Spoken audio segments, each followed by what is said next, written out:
Good evening, everyone. I'm the storyteller, and I'm here to help you fall asleep.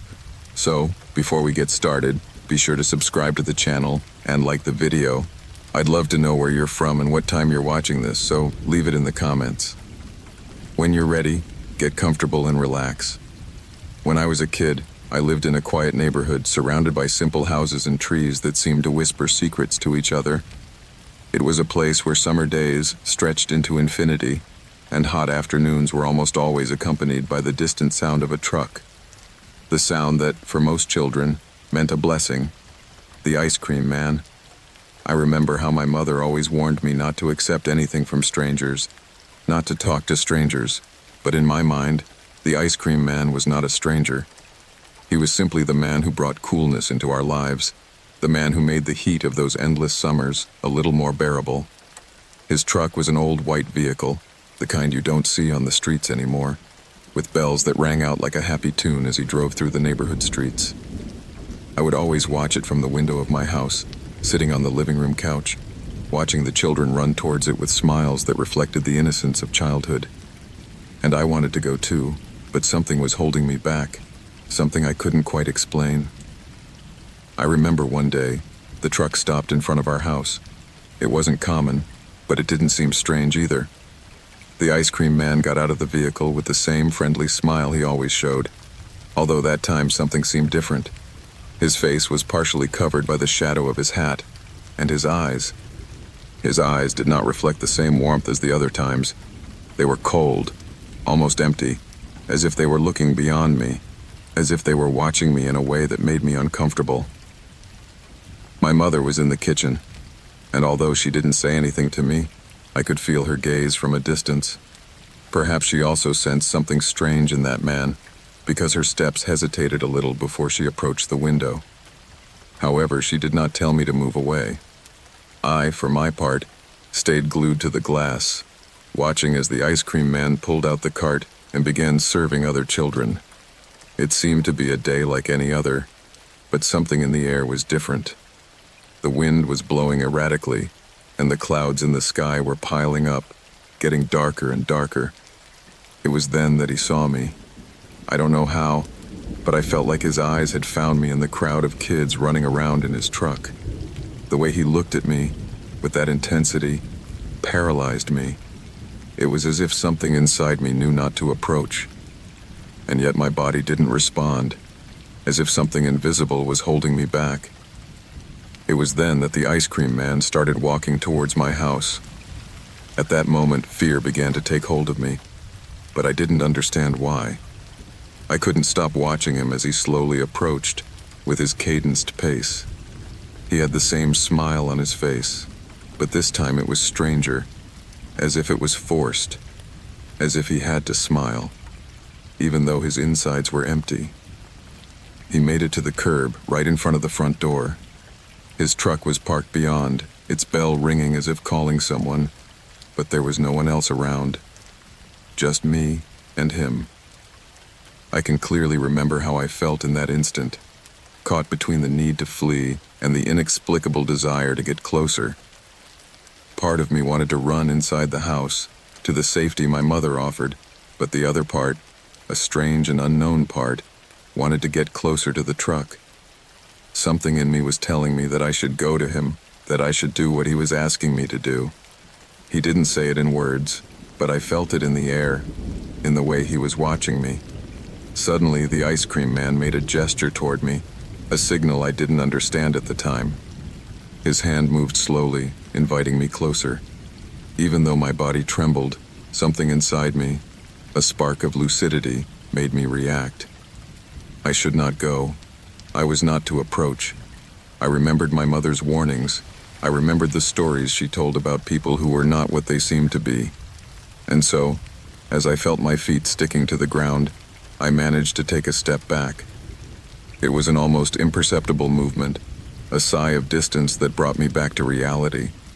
I saw his eyes widen slightly, as if he was surprised by my reaction, but his smile didn't disappear.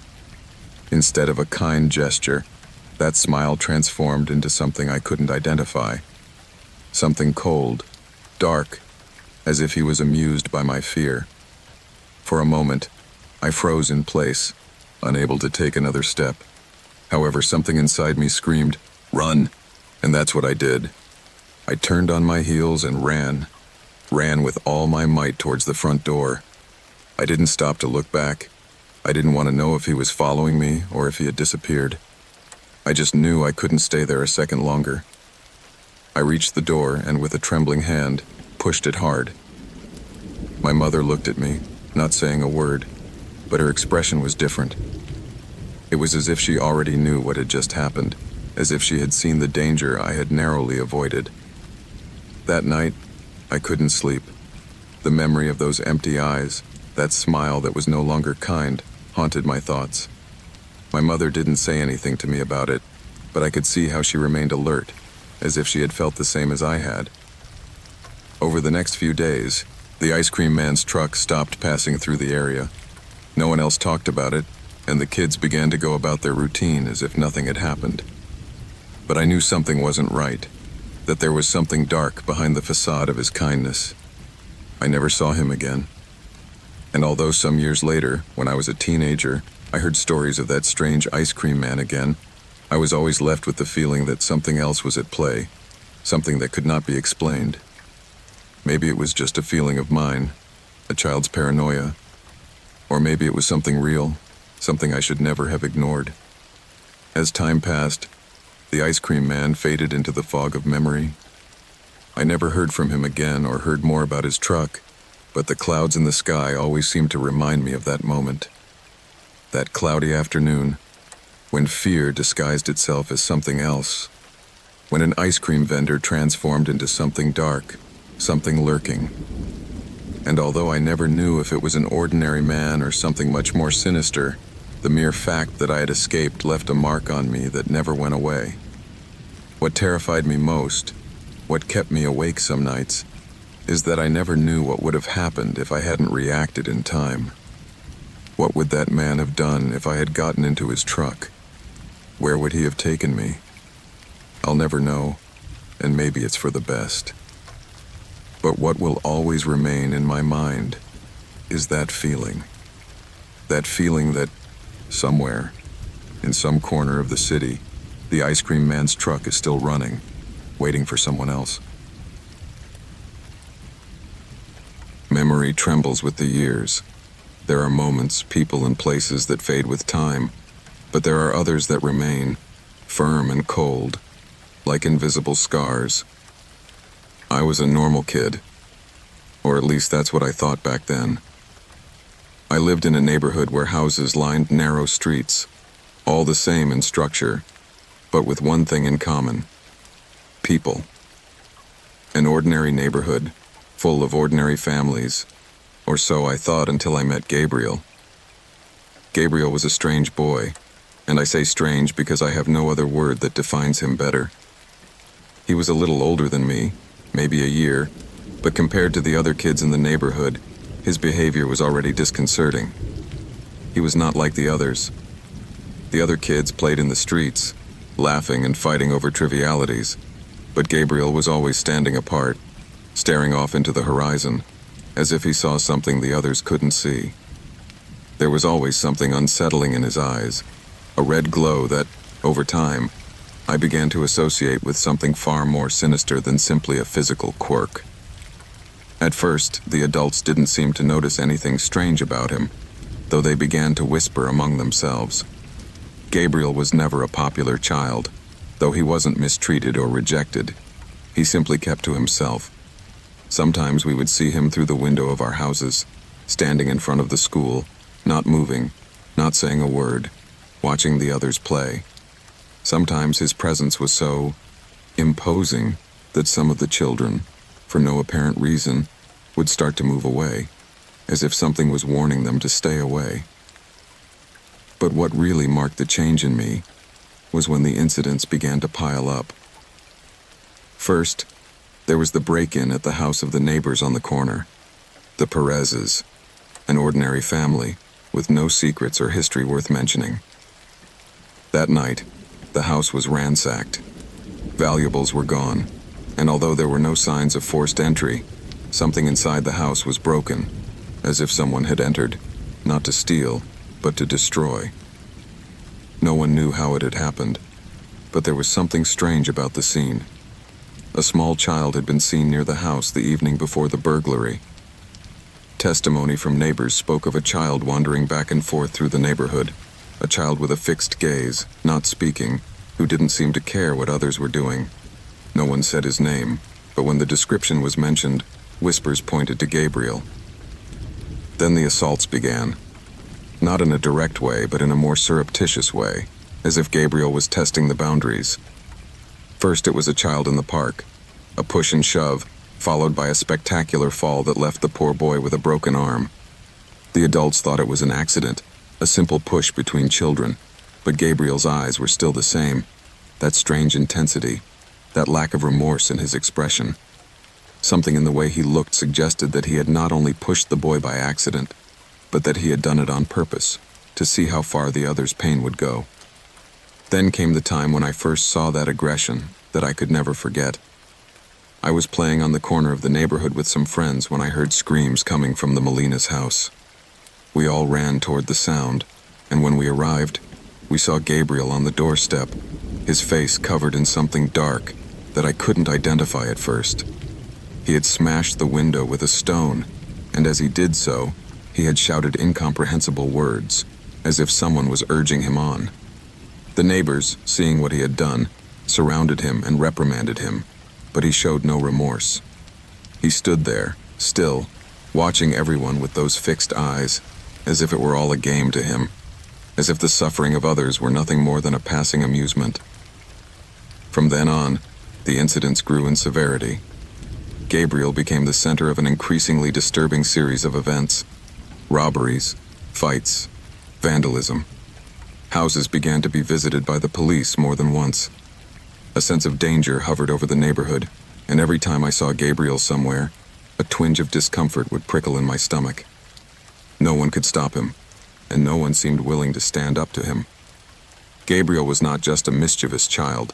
He was a child overflowing with a wickedness we could not comprehend. His presence was no longer just disturbing, but dangerous. What happened next, however, marked the end of innocence for all of us. One autumn afternoon, when the clouds were low and the air was thicker than usual, something happened that none of us would ever forget. I was at the Lopez's house, friends of my parents, when I saw something that chilled my blood. We were in the living room playing trivia, when suddenly, a loud knock on the front door interrupted the game. We all fell silent, not knowing what to think. I looked out the window and saw Gabriel standing in the doorway looking in. He was not alone. Next to him, two more children, much smaller than him, stood silently, looking toward the house, as if waiting for a signal. No one opened the door. But Gabriel, with that eerie calm that always characterized him, did not move. He just stood there, watching. It was then that my father, concerned about the situation, went to the door and asked who was there. Gabriel said nothing. He just smiled, a smile that no longer had anything innocent about it, and then he turned around, starting to walk towards the back garden. My father watched him for a moment before closing the door. He said nothing, but the mood changed. Something was wrong. The afternoon continued, but an uneasy feeling hung in the air. When the clock struck dinner time, my parents told me to go home. As we walked home, I could see the police truck parked near the Molina's house in the distance. Something was not right, but no one said anything. The next day we found out what had happened. Gabriel had broken into the Lopez house that night. Somehow, he had managed to open a back window, and through it, he had slipped inside. He was not alone. The young children who accompanied him turned out to be his accomplices, although no one knew why they were doing it. The Lopez's parents were not at home, and the house was ransacked. Not only did they steal valuables, but they destroyed the furniture, messed up every corner, and left a trail of unexplained violence. The police found evidence that Gabriel had planned all this, that he had orchestrated the invasion as if it were a calculated act, and that for some reason, nothing of value to him had been stolen. It wasn't money he was after. It was something else, something I never understood. Hearing about the looting, I felt a knot in my stomach. Gabriel had crossed the line. What had started out as mischief and vandalism had taken a much darker turn. That night, when all seemed quiet, the worst happened. Gabriel had been on the outskirts of the neighborhood, hanging around near the houses, and had snuck into the Lopez house again. We don't know what motivated him, but what he did was frightening. While the family was gathered downstairs, he burst into the house carrying something heavy in his hands. When she saw him enter, my mother screamed, and before we could react, Gabriel ran toward us. His gaze was wild, frantic, as if he were possessed by something bigger than himself. The last thing I saw before he ran away was his face covered in blood, his eyes red and empty, glowing like hellfire. I ran away. I don't know how I did it. I just ran and didn't look back. When I reached the street, I found other neighbors already panicking, some with their lights on, others coming out of their houses to see what had happened. No one could stop Gabriel that night, not even the police. That was the last time I saw him. I never knew what happened to him afterwards. I only know that I never saw Gabriel in the neighborhood again. Terror gripped us all, but something darker was behind his eyes, something I never fully understood. Time passed, but Gabriel's story was always there, reminding us that sometimes children can carry within them an evil that is much older than time itself. It is not easy to talk about what happened at the St. Bernard Psychiatric Hospital. The worst thing was not the chaos of the moment, nor the uncontrolled man who entered looking for something far beyond his mind. The worst thing was what happened next, when the shadows began to move closer to me. Sometimes I wonder if I could have done something different, if I could have prevented what came next. But the truth is that when you are caught in a situation as overwhelming as the one I was in, decisions are not always clear. I had been working there as a nurse for a couple of years. St. Bernard was a gloomy place, set apart from the city, surrounded by a thick forest that always seemed to be covered by a constant fog. The building was said to have been a sanatorium in its day, before becoming a psychiatric hospital, and although the facilities were not bad, the atmosphere was dense. There was something in the air that never failed to feel heavy. Some patients would spend years there, others would recover in a matter of months, but there were some whose condition did not improve, but worsened. One such case was Samuel, a man who, despite being in treatment, always had something dark in his eyes, something that lingered on the edge of sanity. When he arrived at St. Bernard's, everyone thought he would be just another case of a personality disorder or some controllable psychosis. But it wasn't. I remember the day Samuel walked into the hospital with that fixed gaze, as if something was pulling him there. He was a tall, stoutly built man, and although at first he seemed no different from the other patients, there was something unsettling about his attitude. He often spent hours in the common room, watching the others without speaking, his face expressionless, but always tense. The doctors said his behavior was erratic, but not enough to warrant major intervention. However, what happened that day changed everything. It was a Tuesday afternoon. The hospital was relatively quiet, which was unusual. Patients wandered the halls, some conversing quietly, others simply in their own world. I was in the control room, monitoring the various monitors when I heard a strange noise coming from the hallway. At first I thought it was a patient who had fallen or something like that, but as the noise intensified, I realized that something was not right. I quickly left the control room and ran into the main hallway. That's when I saw Samuel. He was standing in front of the supply room door, frantically looking around, his breathing labored, his hands shaking. He was beside himself, and when he saw me, his eyes flashed with a fury I had never seen before. Without a word, he began to run toward me, shoving patients out of the way. I knew at that moment that this was not a simple outburst. Samuel was not looking for help or attention. He was looking for something far more dangerous. Within a couple of seconds, he reached the door to the supply room and began pounding on it hard, as if he wanted to destroy it. He knew what he was looking for. The drugs. The drugs that some patients, in desperation, took to escape their own demons. He had heard rumors that some doctors were illegally giving drugs to certain patients to keep them calm. Samuel wanted those drugs, and he wouldn't stop until he got them.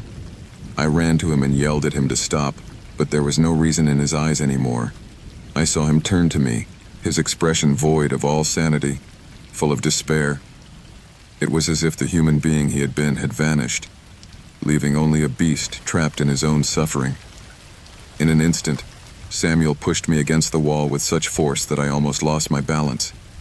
I felt the air escape my lungs as I fell to the ground. But it wasn't the pain that worried me. It was the fact that no one was coming to help me.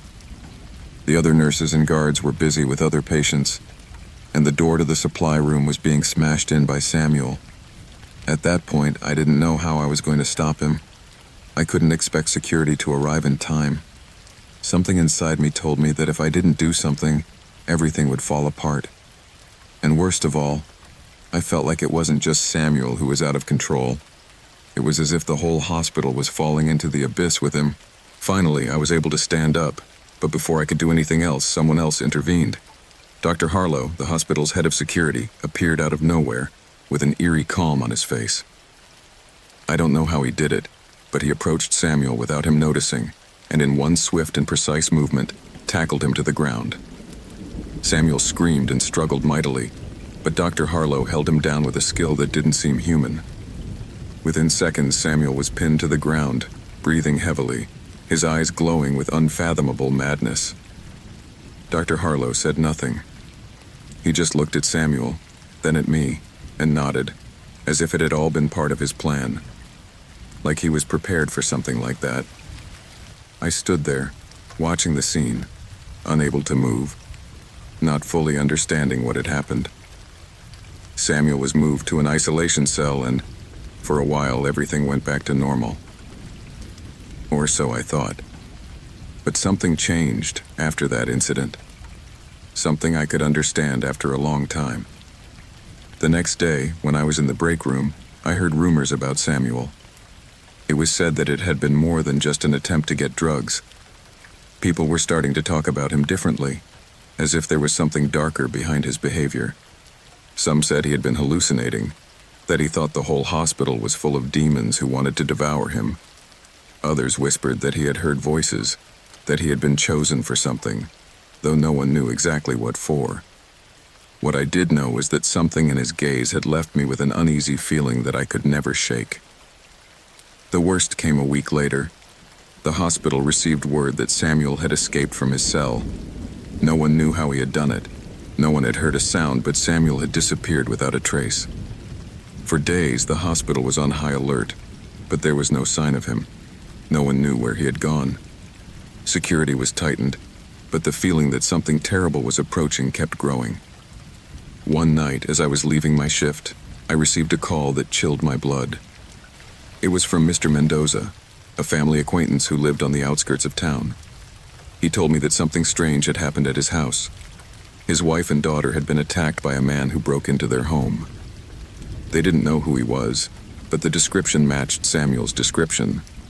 The police were already on their way, but the worst thing was that, according to Mr. Mendoza, the man had left a strange message on the wall, written in what looked like blood.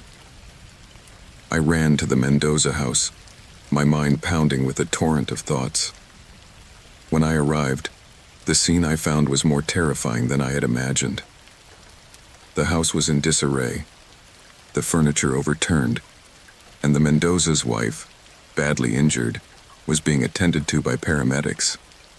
But what shocked me even more was the message on the wall. It was written in big red letters. "The abyss awaits me. We all fall." My first impulse was to look for Samuel, but the police had already done so.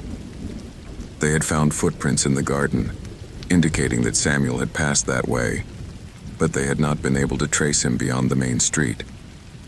The sense of fear was palpable in the air, but I knew that the man who had caused all this was not going to stop. Samuel was beyond any form of control, and if there was one thing I had learned in my time working at St. Bernard, it was that some people, like him, cannot be saved. Fear settled over me like a lingering shadow, something that lurked around every corner, every step. I didn't know if Samuel would return or if his words were a warning of something much worse to come. But one thing was clear. The calm in St. Bernard was over, and everything I had learned up to that moment crumbled in the face of the darkness that was coming. I never imagined that an innocent, almost chance encounter could drag me into an abyss from which I could not get out. I never believed that the first smiles, the kind looks, could be a way to trap me in an invisible net, woven by a mind that I didn't understand until too late. My name is David, and what I'm going to tell now has haunted me for years. Sometimes I wonder if my life was ever normal before it, or if the disturbing chain of events that began with a simple encounter was already destined to happen. It all started when I moved to Chicago for work. A job in marketing, the typical city full of possibilities for young people looking to make a career. For the first few months, I lived somewhat lightly, enjoying the newness of the environment, the cafes, the crowded streets. My social life was nothing to write home about, but I liked the comfort of routine. It was during one of those nights when everything seemed to fall into place that I met Julia. Julia was a friend of a friend of a friend. That's how it all started. I had met her on a couple of occasions, at small gatherings, like those dinners where you don't have much intention of making friends, but circumstances force it. I remember her blonde hair, her way of laughing, her elegant bearing, but with something else. Something I couldn't identify at the time. Something that, at first, I thought was a mere spark of sympathy or interest. She made me feel comfortable, as if her company was a refuge, as if her words were warm and soft like a familiar melody. As the days passed, we began to meet more frequently. First at cafes, then at dinners. I thought I was making a new friend, one more person in my social circle. But there was something different about Julia, something I couldn't quite recognize. She always seemed to be there, close by, watching. Her way of talking, her attitude towards me, everything was so calculated. I was flattered by her attention, of course, but something inside me told me I should be careful. I didn't understand it at the time, but now, looking back, I know it was all perfectly planned. One night, after one of our outings, something changed. Julia invited me to her apartment. At first, I saw it as a friendly gesture, something normal between adults. However, from the moment I walked in, I felt the atmosphere was different. The place was decorated with an excess of details. Framed photos, pictures on the walls, a strange mix of modern and antique. But what caught my attention the most was the amount of mirrors covering the walls. It was not something you would normally find in an ordinary home. The mirrors reflected everything, creating a sense of duplicity, of not knowing exactly what was real. I remember we sat on the couch, and she began to talk about herself in a way that seemed so carefully designed, as if she were putting together a perfect picture. She told me about her family, about her childhood, about her failures and successes. She talked a lot, but in a controlled way, as if every word was thought out, as if everything was under control. To me, I found it fascinating. I felt special, like I was the only one who knew his story.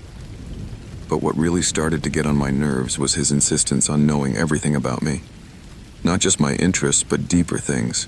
My fears, my insecurities, my most hidden longings. I felt like he was stripping me of my own privacy without me even realizing it.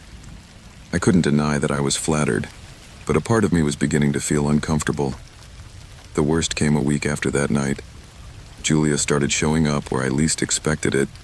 It wasn't just coincidences. One day at the supermarket, I saw her in the fruit aisle, staring at me from afar. Another day, I found her in a coffee shop where I used to go to work. Her presence began to be constant, and although at first I took it as something casual, I soon realized that it was not so harmless. Julia wasn't just watching me. She was looking for something. She was waiting for something. That's when she started sending me messages. At first, they seemed harmless, just little reminders of things we had talked about. But soon they became more persistent. He would ask me about my day, about what I was doing at any given moment. He was taking an interest in my activities in a way that no longer felt natural. He was beginning to invade my space, to overstep the boundaries that had once existed between us. As time progressed, the pressure mounted. I couldn't take a step without her being aware of my every move. If I stopped to think, I realized that something was not right. But the anxiety caused by her constant presence prevented me from acting rationally. I felt trapped, as if I were walking through a labyrinth that was closing in on me. One afternoon, when I thought things couldn't get any worse, something happened that chilled my blood. I was in my apartment, sitting in front of my desk, when suddenly I heard a knocking on the door. I thought it was a neighbor, maybe something trivial, but when I opened the door, there she was, Julia, with a cold and distant expression, as if she was waiting for me to open the door for her. Before I could react, she entered without a word, walking into the living room as if it were her own home. I stood there, dumbfounded, unable to understand what was happening. I couldn't just ask her to leave. I knew that would only make things worse. Instead, I tried to be polite, trying to remain calm. Julia began to speak, but this time her tone had changed. She was no longer the same woman I had first met. Her voice had a tinge of restrained desperation, as if every word was imbued with something darker. In the days that followed, the situation escalated. Julia began to manifest absolute control over my life. Constant calls, messages full of veiled threats, questions about who I was seeing, where I was going, and worst of all, the way she showed up at places where I hadn't invited her. At work, for example, one day I found her waiting for me outside the office, as if she had been watching my every move. Her face, once warm and kind, now reflected something deeper and more disturbing. Desperation, fear, and an unbearable need to control me. It was as if his obsession with me was the only thing he had left in life. As the days passed, I felt my mind begin to crumble under the pressure. The mirrors in the hallways of his apartment, his constant appearances in my usual places, the words that began to outweigh the air I breathed. It all began to blend together in my mind. Every time I closed my eyes, his face would appear before me, relentless, watching me, as if I could not escape his gaze. One night, returning from a work appointment, I found her waiting for me in my apartment. This time she was not alone. I had brought something with me, a series of photographs. They were pictures of me. I didn't understand how she had gotten them, but there they were, all taken without my knowledge.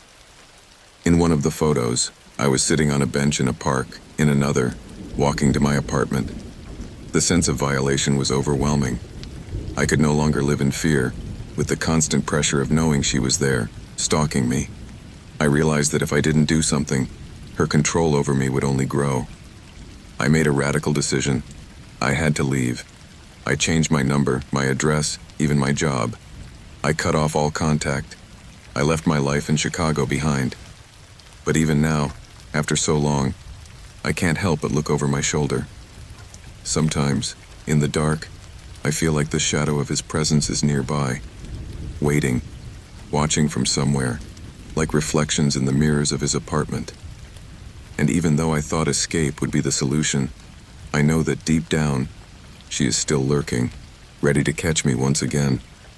Sometimes, I wonder if it was ever real, or was it all part of a distorted reflection of a mind that refused to see the truth? I remember when this neighborhood was a quiet, almost idyllic place. The streets, though not as wide, always seemed welcoming, with trees standing as guardians of what was going on inside. In those days, the houses, though modest, had a unique warmth. They didn't need much to feel safe, to feel like we lived in a little haven, oblivious to the chaos of the outside world. I had lived here all my life. My house, on the corner of Fenton Street, had been my parents' before it was mine. I don't know if it's my memory betraying me, but it's hard for me to remember a single day when it wasn't peaceful in this neighborhood. Or at least, that's what I thought until everything changed. The first event occurred one winter night, when the cold air was bone-chilling. The sky was completely overcast, as if the sun had never existed. It wasn't raining, but the biting wind felt like a threat, as if someone or something was lurking. I remember I was at home, sitting in front of the TV, when I heard the sirens. It was not a common occurrence in this place, let alone at that hour. It was 3 o'clock in the morning. I looked out the window and saw blue and red lights reflecting on the houses. From my position, I couldn't see clearly what was going on, but I couldn't help a strange shiver when I saw that there was no one on the street. It was empty. There were no parked cars, no people looking out to see what was going on. The silence that followed the sirens was unbearable. The next morning, I found out what had happened. A house, not far from where I lived, had been invaded by a group of armed men. They were violent, fired several shots before taking what they could and escaping without a trace. The police could not give too many details, but they mentioned that the victim had been an elderly couple who had not been able to do much in the face of the attackers. Both had survived, but the man was seriously injured, and the woman was deeply affected by what had happened. They said they did not want to talk to anyone. No one understood how something so terrifying had happened in a place like this, where people trusted that they would always be safe. At first, we assumed it was an isolated incident, a simple exception. But then things got worse. More cases began to happen. They all seemed connected by the same shadow, something invisible that hovered over us, obscuring everything it touched. The houses were no longer as welcoming. The trees didn't seem as protective. Every time someone disappeared, we wondered if we would have been next. What happened next I can't easily explain. It wasn't just an increase in violence. No, something had taken over the place. A strange feeling that settled in the air, as if every corner was charged with palpable tension. House doors began to close at all hours. The streets, which used to see children playing and neighbors chatting, became empty. People's faces began to become more somber, distrustful. You could no longer look at someone without wondering how deeply they were involved in what was going on. People stopped going out at night, and when they did, it was no longer to chat or enjoy the cool of the early morning. No, they went out like shadows, in a hurry, afraid that something or someone was watching them. My family and I began to be more cautious. I began to reinforce the locks, put up alarms, even though I knew none of that could guarantee our safety. Police reports became scarcer, as if they no longer had the strength to continue their investigations. We knew something else was going on, something they could not or would not explain. But the worst happened that night when everything was overflowing. The fog covered everything like a thick, dense blanket. It was almost impossible to see beyond a few meters, and the streetlights flickered faintly, as if the electricity itself was trembling at what was approaching.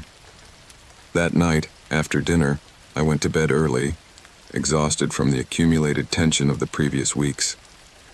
I awoke startled, in the midst of total darkness. I heard the sound of footsteps in the hallway. I don't know if it was a dream or if I really heard them, but I got up immediately, trembling. I walked toward the living room, and just as I reached the corner, I saw something that chilled my blood.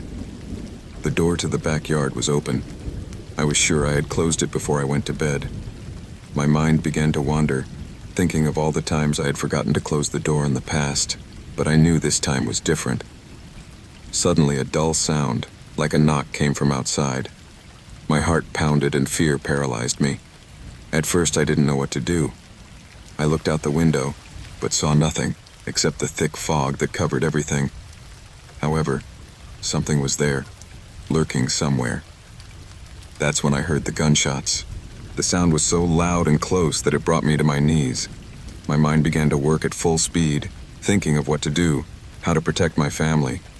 I ran out to my daughter's room, opened it carefully, and saw that she was still asleep, oblivious to what was happening.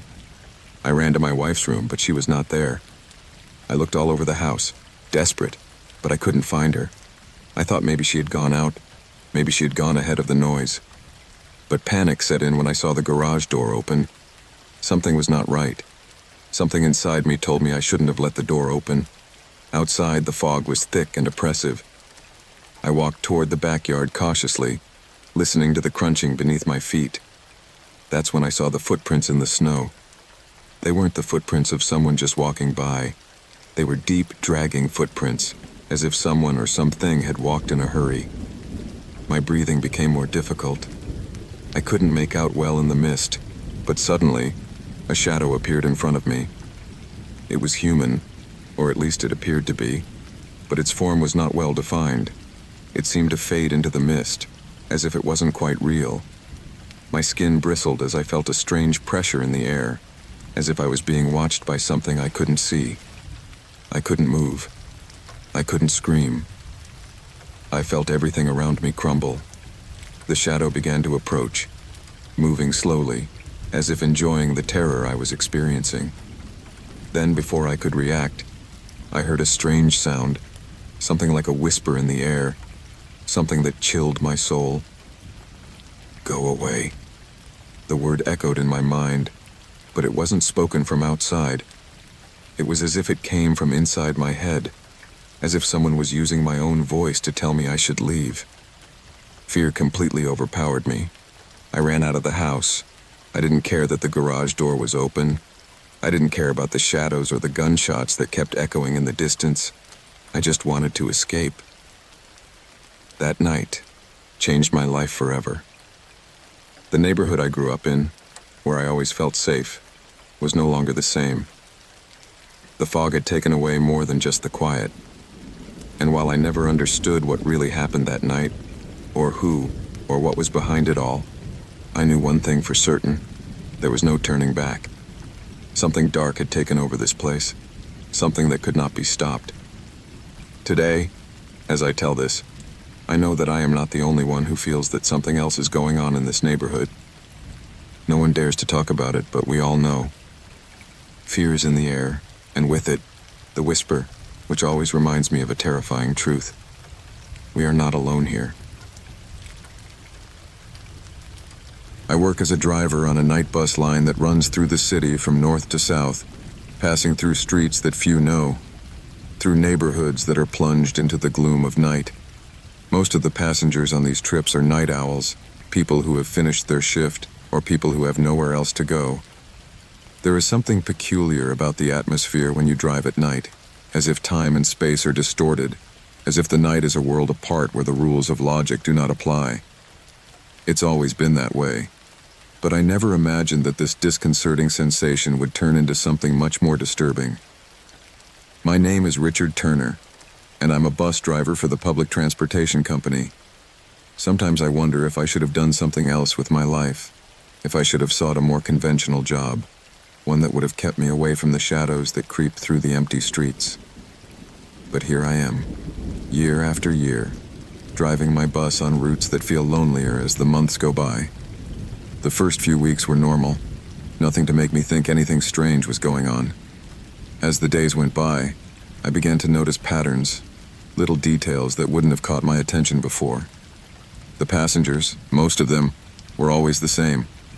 They came and went without anything seeming to alter the routine, but there was something in the atmosphere, something subtle that made me wonder if there was something else, something I couldn't see. It was in the third week that I first noticed him, the passenger that no one else could see. It was a cold night, colder than normal, and fog had gathered on the streets, making the streetlights look like fuzzy halos. I had taken the last route, one of those that leaves at midnight and arrives at 3 a.m., when the world is empty and the city seems to fade under the shadows. The road itself was not difficult. It was just a few stops in the center of the city, and then it headed towards the periphery. I was used to seeing the same faces on the road, but that night was different.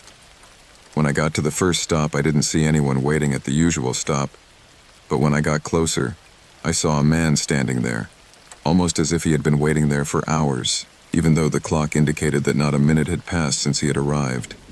It was strange, of course, but it didn't strike me as too out of the ordinary.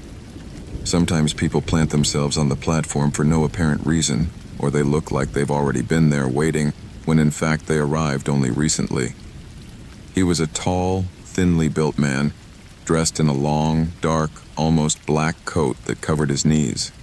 His shoes were worn leather, and his face was completely covered by the shadow of his hat. The man boarded the bus without a word, sat down on one of the seats in the back and reclined, as if he were going to sleep for the rest of the ride.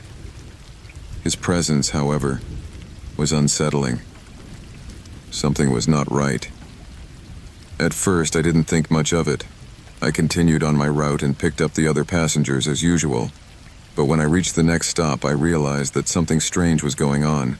I looked in the rearview mirror to check if the man was still there, but he wasn't.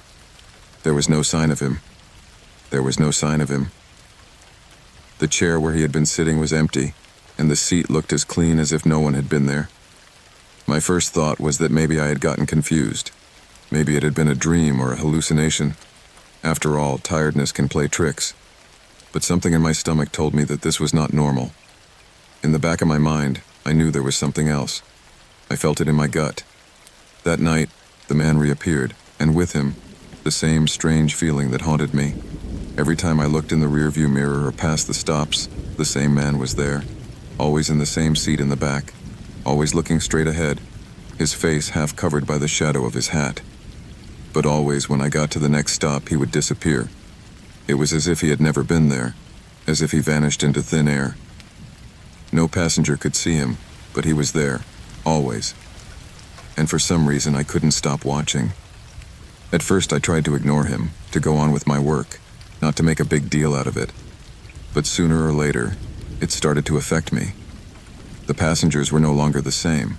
They all seemed distracted, absorbed in their own thoughts, as if they were absorbed in a collective dream. However, I could not escape the feeling that something was wrong. Something was completely out of place. One night, after the man disappeared again, I decided to go to the station to ask about him. No one, absolutely no one, had seen this person but me. No other driver reported anything strange. No one had noticed anything out of the ordinary. But I knew what I had seen. I knew I wasn't crazy. The next step was even more disturbing. A couple of weeks later, on another of my nightly routes, the man appeared again. This time he sat right in front of me, staring out the driver's window. His eyes were not visible, but I could feel him watching me. My breathing became heavier, my pulse quickened, and I began to sweat. I looked again in the rearview mirror, expecting to find him gone again, but he wasn't. He was still there, and something in his presence told me he wouldn't go away so easily. The streetlights flickered as the bus moved forward, and the fog seemed thicker than ever. As I came to an empty stop, I felt a presence beside me, a pressure in the air that made me turn my head slowly. He was right there, standing there, watching me with an intensity that chilled my blood. But as soon as I looked directly at him, the man disappeared. There was no sound, no movement, just the feeling that somehow he had been there all along. From that night on, the routine became even more disturbing. The man began to appear more frequently, but no longer just on the bus. I began to see his shadow in the windows of the apartment where I lived, in the mirrors, in the shadows of the streets I walked on. And worst of all, as time went on, my mind began to give way. I was losing control. The nights became longer, more intense, as if time itself had stopped. My boss didn't believe my stories. The other drivers thought I was overloaded, that I was exhausted and needed rest. But I knew what I had seen, what I felt. The man was still beside me, invisible to everyone else, but omnipresent in my life. As if he were a shadow I couldn't escape, a weight that clung to me. One night while driving, I felt a cold hand on my shoulder. I turned sharply, but there was no one there. However, the feeling of that icy hand, the pressure of those fingers, was still on my skin. The air became thicker, heavier, and a sense of despair came over me. I felt I could no longer go on. But then I looked to the front, and in the last row, in the seat where he always sat, I saw a blurred figure, a shadow that I could barely make out. But it was there, waiting for me. With a mixture of fear and resignation, I sped up the bus to the next stop, hoping that the man would disappear before I got there. But he did not. On the contrary, his presence became stronger, more palpable. I knew I couldn't go on like this, that something inside me was breaking. And then, when the bus stopped in front of an empty bus stop, I took one last look in the rearview mirror. The man was no longer on the bus, but his reflection was in the mirror, staring back at me. From that night on, I never took a night shift again. I quit my job and moved out of town. But on cold nights, when the fog covers the streets and the city lights flicker in the distance, I sometimes feel his presence again. And I know that, even if I don't see him anymore, he will always be there. He always will be. I have never believed in coincidences. I have always believed that things happen for a reason, even if that reason is not always immediately apparent. Sometimes what seems like a simple accident is actually the beginning of something much bigger and darker. I knew it from the moment I found that photo, or maybe even before, when I started to feel that there was something strange in my life. Something I couldn't identify, but that was always there, waiting to surface. My name is Jason Miller, and what I'm about to tell you has no logical explanation. I can't even assure you that it was real, but I can promise you that it was not a dream, and that my life was never the same after that encounter with the unknown. This story begins on a day like any other, or so I thought at the time. A few weeks ago, I decided to clean out the attic of my parents' house. It had been years since I moved in, and the house had been empty, holding the shadows of the past, gathering dust and memories that no one bothered to go through. I knew I would have to do this job sooner or later, but little did I know that day would change my life forever. I went up to the attic with the idea of tidying up and making some space. The shelves were full of boxes with old photos, dusty books, letters that no one read anymore. What surprised me most were the old wooden boxes, some nailed shut and others open, as if someone had tried to hide something. Without thinking much about it, I started going through one of the boxes that was closest to me. I opened it carefully, letting the stale air of the attic seep into my lungs. Inside was a pile of black and white photos, cluttered and aged. At first, it didn't catch my eye. They were old photos of my family, people I had seen many times in the family album. But something made me pause when I saw a photo I didn't recognize. It was a picture of a man, in a dark suit, standing in front of an old house. The man had the same light brown hair as me, the same shape of face, and an expression on his face that I had never seen in any of my family photos. It was me. It couldn't be. The picture looked like it was taken from another era, maybe the 40s or 50s, but it was indisputable.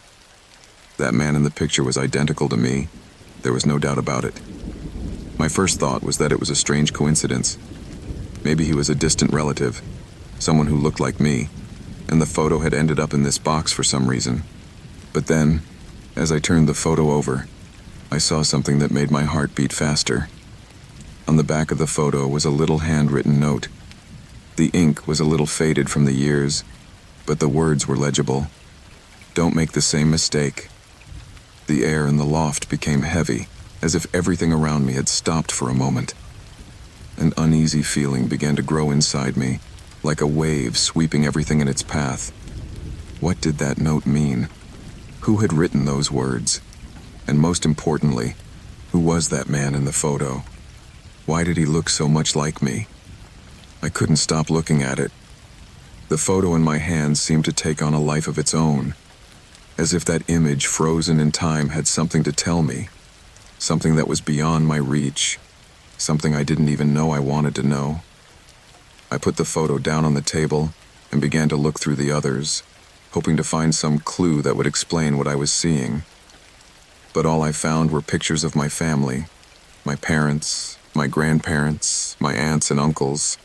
None more of that man who looked like me. I decided to go ask my parents. I needed answers. Maybe they knew something that would explain this strange coincidence, although part of me already knew it wasn't going to be that easy. When I showed them the photo, they were silent for a long moment. I saw their faces tense up, as if they were trying to hide something.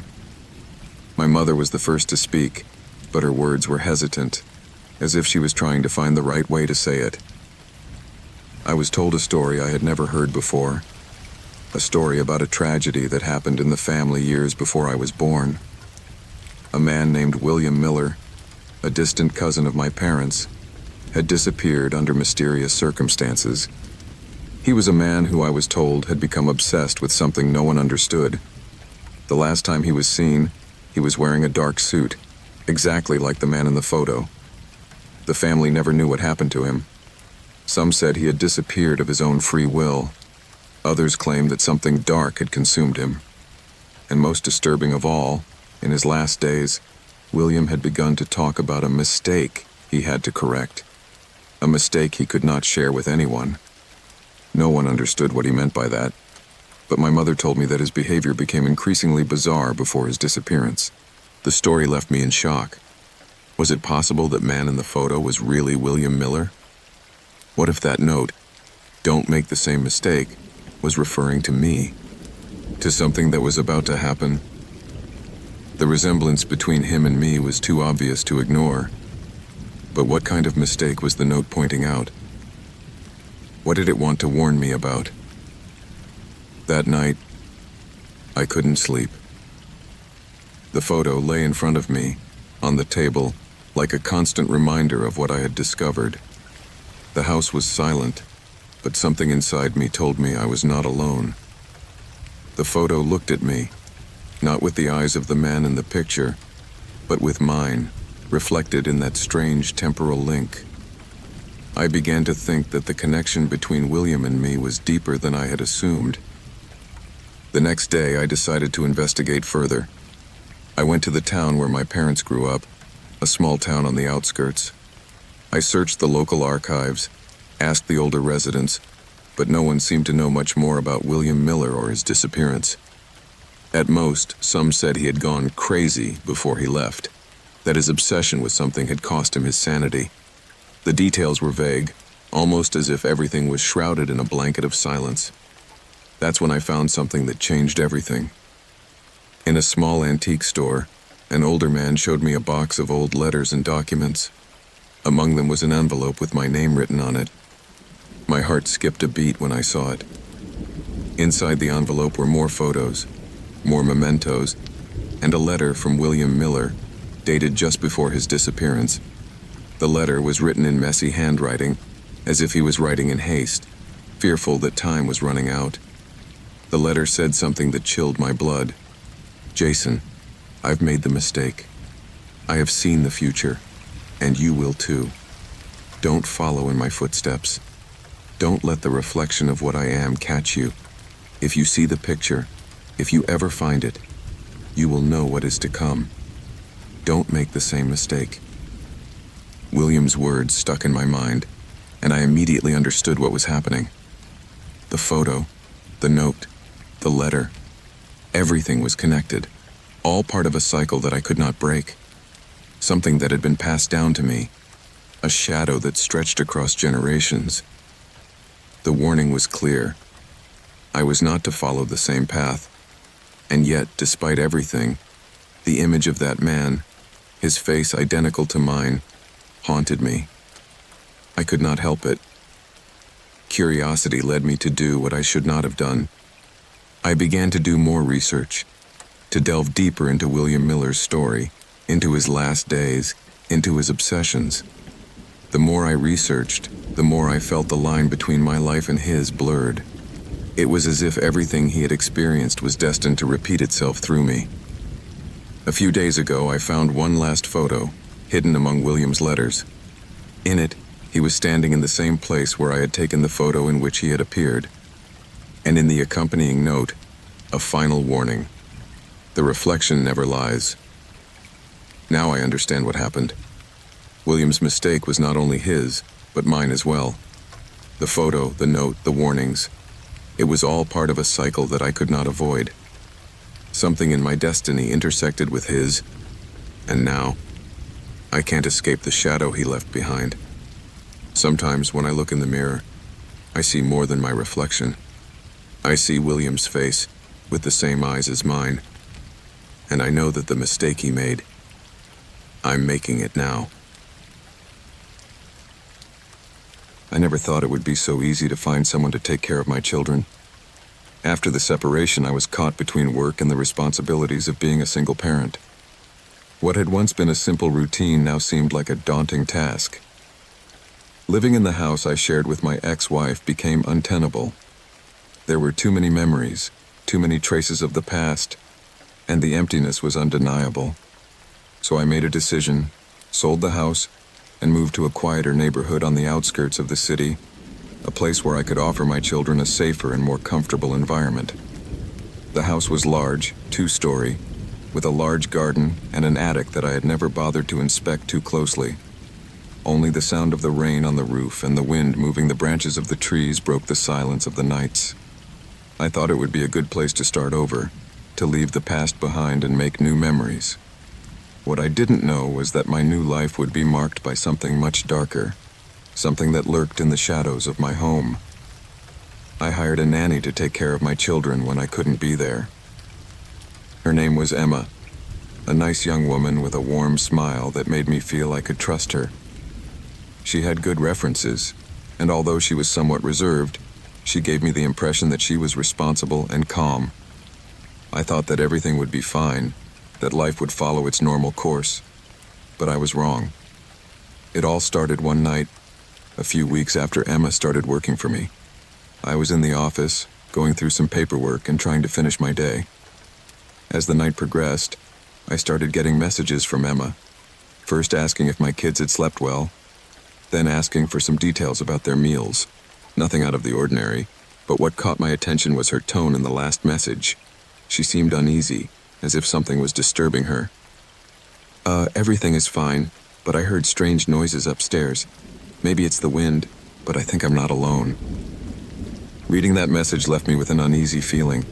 I wasn't sure if Emma was simply nervous, or if there was more to what she wasn't telling me. I responded by telling her that everything should be fine, to check the windows and doors and not to worry. After all, the house was new, the walls and roof were solid, and there was no reason for anything strange to be going on. But the next morning, when I got home, Emma wasn't there. There was only a note on the kitchen table. "I'm sorry, I can't continue working here.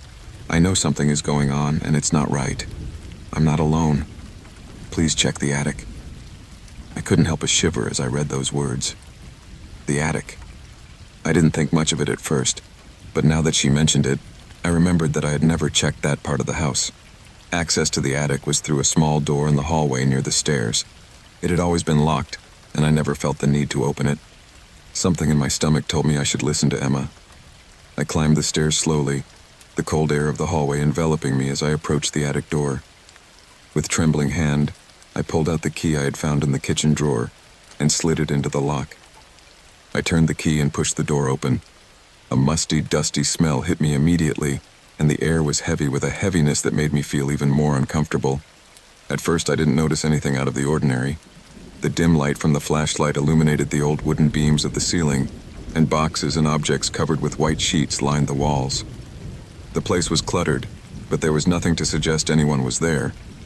I walked over to the boxes, to the old family heirlooms, and checked every nook and cranny. There was no sign that anyone had been there recently. Then, as I turned to leave, something in the darkest corner of the attic caught my eye. There was a small patch of mud on the floor, right in front of one of the walls. It wasn't much, just a patch of dirt that looked like it had been washed away.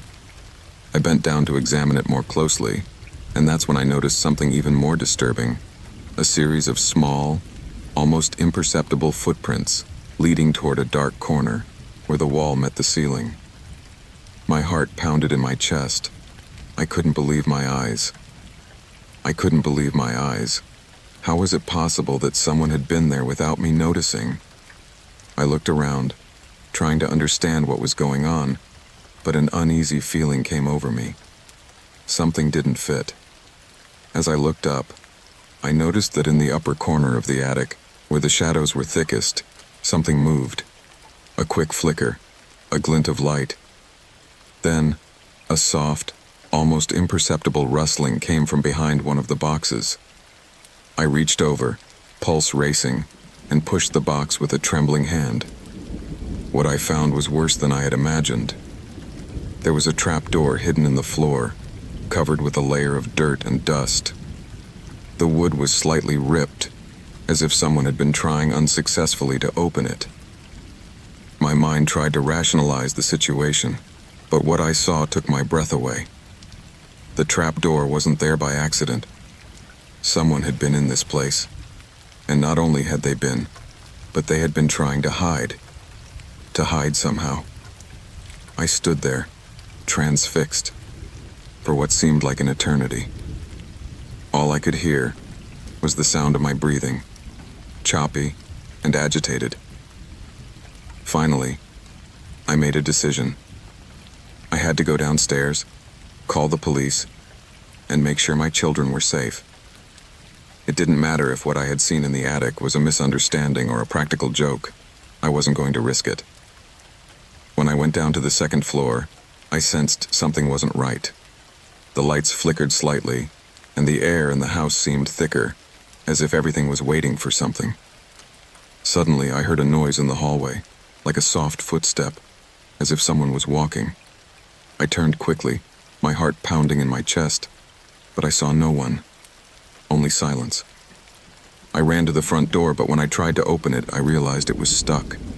Something was blocking it from the other side. With fear gripping me, I went back upstairs, trying to think clearly. Something wasn't right in that house. There was something in it, something hiding in the shadows, waiting to be discovered. And that's when I saw the last sign, the most terrifying sign of all. The trapdoor in the attic was open. I hadn't left it open. There was no one else in the house, but someone had gone down. Someone had come in. The creaking of wood under my feet was the only answer I could get. Something was in that house. Something that shouldn't be there.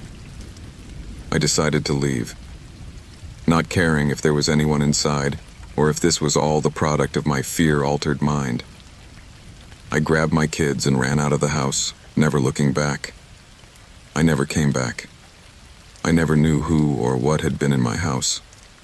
But Emma disappeared, and eventually the house was sold to another family. No one knows what happened there. The footprints in the attic were never explained, and the footprints on the floor are still there, covered by dust and darkness. The only thing I know is that I never dared to enter that house again. I am an ordinary man with an ordinary life. I live in a quiet neighborhood, surrounded by friends and family, and I work in an office where I spend most of my time in front of a computer. I'm not a hero or an adventure man, but what happened that afternoon at my son's birthday party changed my life forever. From that moment on, everything I thought I knew about safety, trust, and people's intentions came crashing down like a house of cards. Lucas's birthday party had been planned in detail. He was 8 years old, and like any kid that age, he was excited to celebrate with his friends, run around the yard, play with presents, and enjoy the treats. Me and my wife, Sarah, had prepared everything. Balloons, games, music, a huge piñata. The house was full of laughter, screams, and the characteristic bustle of children. Everything seemed perfect, like an ideal summer afternoon. It was the kind of event that one usually expects to be just a good memory. What I never expected was that it would turn into a nightmare. My youngest daughter, Emma, was in the playroom with the other children. She was playing with her friends, while Lucas, the main character of the event, was leading the group in the search for candy and surprises.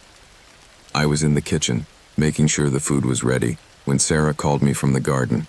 I hurried out and saw her chatting with one of the children's mothers. We greeted each other briefly before she excused herself and left to tend to her son. That's when I saw him. A man in his 40s with a dark beard and sunglasses who didn't seem to fit in. He was watching the party from the edge of the garden, near the fence, as if he was waiting for something to happen. At first, I thought he was a friend of one of the parents, but as I looked closer, I realized I didn't know him. I couldn't put a name to him, and that puzzled me a bit. The man approached me, with a firm but relaxed stride, as if he was confident of his presence, although there was something unsettling about his attitude. He approached and introduced himself as Mike. He said he was a family friend, someone close to my in-laws.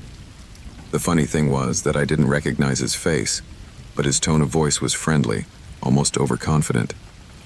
I invited him in, not out of politeness, but because of that uncomfortable feeling that was beginning to take shape in my chest. I thought perhaps he was someone who had been close to Sarah or her parents in the past.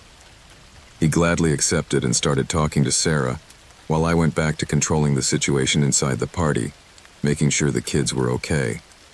Lucas was still playing, and Emma smiled at me when I approached her. However, something inside me told me something wasn't right. The image of that man watching from afar, so calm, was spinning in my head. I remembered his look and the fact that I didn't know anyone who mentioned him. I looked around, but no one seemed to pay attention to his presence. After a while, the man, Mike, approached Lucas. I watched him speak to him, and, although I couldn't hear his words, the interaction seemed completely natural. However, I felt something was off, as if the tone of the conversation wasn't right. It wasn't hostile, but it was strange. Mike leaned toward Lucas, as if he was guiding him toward something. Suddenly, I watched as he slipped his hand over his shoulder and led him toward the exit of the garden, away from the bustle of the children. It was at that moment that something inside me woke up, a small alarm that I could not ignore. I got up from the bench where I was sitting and approached discreetly, watching Mike and Lucas walk away from the group. Something was not right. I felt uneasy, but I didn't know why. Maybe it was just my paranoia. Maybe I was just overreacting. At first, I tried to reassure myself. Maybe it was a family friend, someone who was getting some air or looking for some kids' parents. But then, I saw the way Mike looked at the other adults. It was a furtive look, like he was looking for something, or someone. I couldn't shake the feeling that there was something very wrong about the whole situation. I decided to follow them without being seen, although what I did was an action I never thought I would take. As I reached the corner of the house, I saw how Mike stopped by the gate, as if he was waiting for someone to open it. Lucas, for his part, seemed calm, but not as animated as before. A dark feeling came over me. The man opened the gate with unusual ease, as if he knew it was unlocked. It was then that I decided to intervene. Without making a sound, I approached the back of the garden and crouched behind one of the larger planters. Through a crack, I watched Mike talk to Lucas. Something wasn't right. I watched as Lucas tried to wiggle out of his grip, but the man held him tighter. I couldn't wait any longer. I came out of my hiding place and rushed over. I had no idea what was going on, but something inside me told me that this man was not supposed to be there. It was at that precise moment that I saw the mistake I had made in trusting him. Mike turned sharply when he heard my footsteps. His face changed. He became serious, and for a second, I saw an expression that was not human.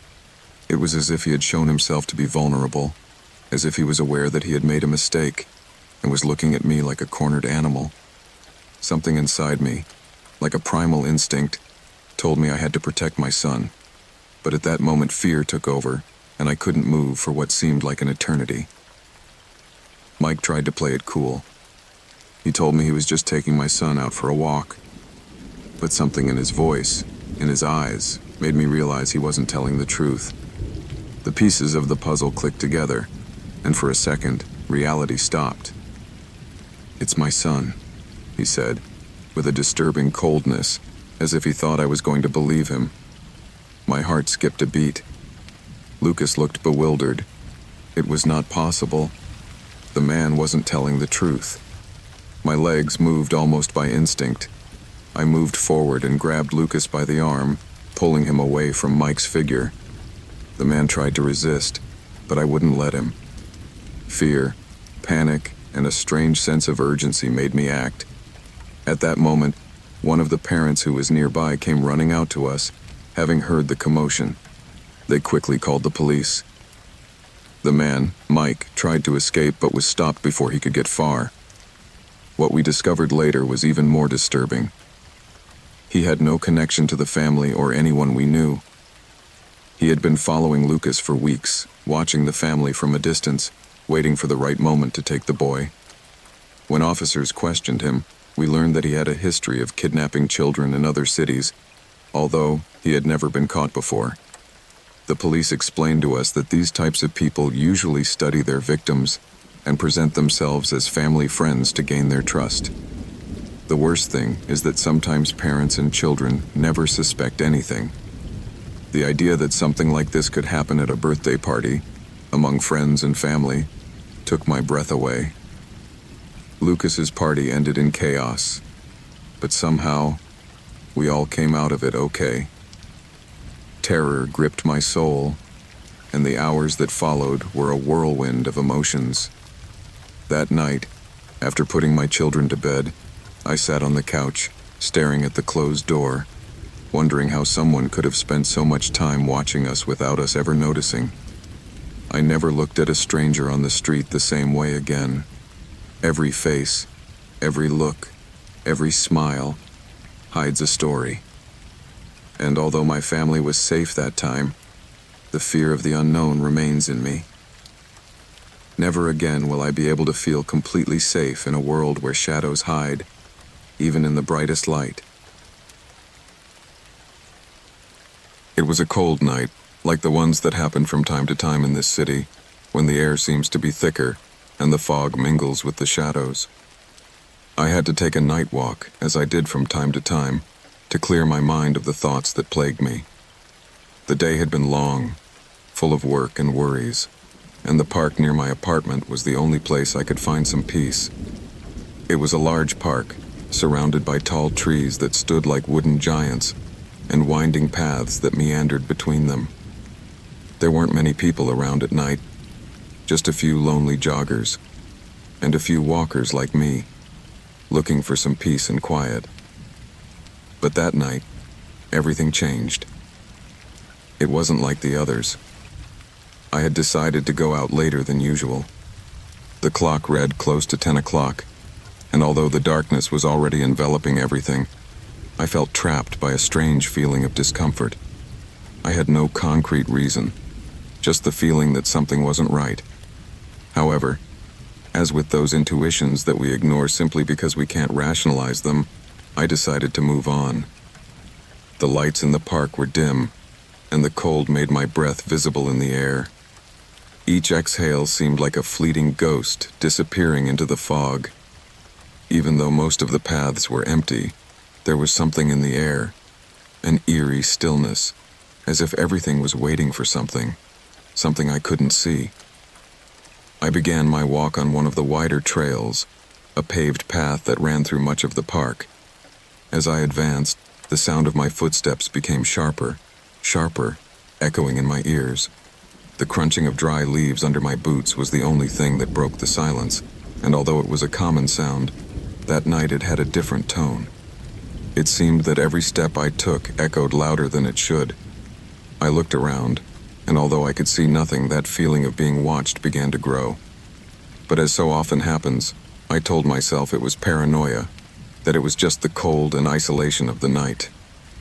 I kept walking, my thoughts scattered, when suddenly I heard something, a noise, distant but unmistakable. I wasn't sure if it was the sound of leaves moving in the wind, but my instinct told me it was not. A rustling, closer this time. I looked around, my eyes scanning the deserted trail, searching for any movement, any sign of life. I saw nothing. The park was deserted. Just the fog, the lengthening shadows of the trees, and me. I began to walk faster, almost by inertia, without knowing why, without a concrete reason. But then, I heard it again. That rustling sound, as if someone was walking through the trees, following my footsteps. I stopped dead in my tracks, my heart pounding in my chest. The sound of rustling leaves continued, closer this time.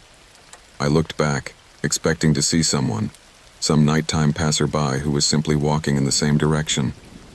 But I saw nothing. Only the darkness and the trees, which stood like shadowy figures, motionless.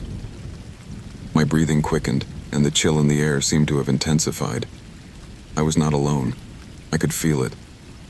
That feeling of being watched was becoming more and more unbearable.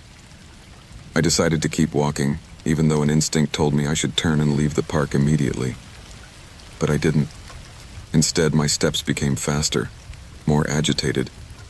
My eyes kept looking around me, searching for any shadow, any figure that might be among the trees. But I could see nothing. The sound continued, like an invisible presence moving among the trunks, always at a sufficient distance not to be seen. My mind began to speculate. What if it was someone with evil intentions? Maybe just a wanderer or someone else like me, looking for some solitude in the dark. However, something about the way the sound was moving didn't fit. It was as if the person was calculating his steps, waiting for me to react, to look back, to stop. When I decided to look again, the figure appeared. A few meters away, among the trees, something moved. At first it was just a shadow, but then it became sharper, more concrete. A human figure hunched over, gliding through the shadows. It wasn't tall, but its presence was unsettling, as if it didn't belong there. In an instant, my mind went from curiosity to panic. It wasn't just that I felt watched. I now knew someone was there, intentionally following me. I quickened my pace. It was no longer an evening stroll. Now it was an escape. The trees seemed to move around me, as if they were blocking the way. The wind was blowing hard, and the leaves were rising, creating an eerie rustle in the darkness. The rustling of footsteps in the leaf litter did not cease. It remained constant, getting closer and closer. I could no longer turn a blind eye. I had to run. But my body was not responding as I expected. My legs were heavy, and my mind just wanted to scream. I forced myself to move faster, but when I looked back, I saw nothing. The figure had disappeared, as if it had dissolved into the fog. The cold air thickened around me, and the shadows seemed to move, to swirl, to change shape. Each step I took forward seemed more desperate, as if I were trying to escape from something I did not understand, but felt deep inside. I ran, aimlessly, without thinking, guided only by the need to escape. The sound of my footsteps drowned in the echo of nothingness, and although I tried to concentrate on the distance left to run, I could not stop thinking about the shadows moving among the trees. Was it a trick of the mind? An illusion created by fear? Perhaps. But what I felt, what I saw in those few seconds of despair, was real. Something was in that park. Something was stalking me. The feeling that I was being watched grew, even as I ran without stopping. I knew that if I stopped, it would be too late. But my body wasn't responding like before. Every time I looked behind me, the silence grew thicker, and the shadows seemed to hide in a more calculated way. I couldn't escape, couldn't stop feeling the presence nearby. Finally, after what seemed like an eternity, I reached the entrance to the park. The street lamps, with their warm, welcoming light, had never seemed so comforting to me. I didn't stop to look back. I just ran toward the street, toward the light, toward the safety of the buildings. I knew something had followed in my footsteps, but I wasn't willing to find out what it was. I couldn't. Fear had consumed me completely, and the feeling that something sinister had vanished with the fog was still in my chest, like an invisible weight. What happened that night I cannot explain clearly. I did not see the face of the one who stalked me, nor his exact form. But something inside me tells me that that figure among the trees was not human, or at least, not in a way that I could understand. In the end, fear, that irrational fear, was what saved me. I couldn't face what was in that park, nor the presence that followed me, but at least I was able to get out of there, alive. I never walked through that park at night again. The feeling that someone, or something, was waiting in the dark still haunts me. And although I never heard the footsteps that haunted me again, I always wonder if that shadowy figure is still there, watching someone else, waiting for the fog to fall and the shadows to take over the road once more. There is something unsettling in the old houses, something in the dusty corners, in the cracks that mark the walls, in the stagnant air that somehow seems to hold memories. The house I'm talking about wasn't particularly old, but it had always had something strange about it, something that could not be easily explained. At first I didn't think anything of it. Strange things happen to all of us from time to time, things that, in the end, can be rationalized or ignored. But soon, what started out as a minor annoyance, a noise here, a shadow there, turned into something much more disturbing, something that went beyond the bounds of the rational. My name is Peter Sullivan, and about 3 years ago, I decided to move with my family to a house in the country. My wife, Mary, and our young daughter, Lily, were looking for something quiet, somewhere away from the hustle and bustle of the city. The house, although not luxurious, had a rustic charm. It was spacious, with a garden that Lily loved, and it had that cozy atmosphere that made me think of the quiet days of childhood. What we didn't know, however, was that the house held secrets we would never be told. It was a cold winter afternoon when things began to take a strange turn. The fog rolling across the fields seemed to have a life of its own, and the wind was blowing hard, making tree branches rustle in the distance. Lily, like any little girl, was content with her world of play and fantasy. She kept talking about her imaginary friend, as she called him. All children go through that phase. She would tell me stories about him, the things they did together, the places she went with him. I found it endearing, if a little strange, especially since Lily never mentioned what this friend looked like or where he came from. It seemed like one of those innocent kid things, a passing phase that would, in time, be forgotten. What began to worry me, however, was how Lily talked about her friend. These were not just stories of imaginary play. There was something unsettling about her tales. Every time she mentioned her friend, her face would light up in a way I had never seen before, as if he was seeing something that was beyond my comprehension. At first, I thought it was just my mind suggesting things due to the stress of work, but as I began to listen to her talk in more detail about this friend, my unease grew. Lily talked about him as if she had known him all her life. She described things a girl her age couldn't possibly know, details we had never told her. Her imaginary friend, she said, lived on the second floor of the house, in a locked room we had never used. That room, which was kept behind a door that had always been locked, seemed to all of us to be a simple storage room. It had never been of particular interest, but Lily was beginning to talk about it all too often. She said that her friend spent a lot of time there, in that room. Sometimes, when I watched her from a distance, I thought she was playing alone, but the strange thing was that she always spoke quietly, as if she were having a conversation. I would watch her from the corner of the hallway, seeing her sitting on the floor of her room, motionless, talking to something or someone invisible. I felt uncomfortable, but tried to reassure myself. It was just a phase, I thought. One night, however, everything changed. Lily started asking strange questions, things I couldn't explain. She came up to me as I was reading the paper, and with a calmness I had never known her to have, asked me about the history of the house. He told me about the family that had lived there before us, and mentioned a man named Edward. I had never told him about that family, let alone a man named Edward. How did he know about him? I couldn't answer her right away, and an uneasy feeling began to grow inside me. The next night, while we were eating dinner, something even stranger happened.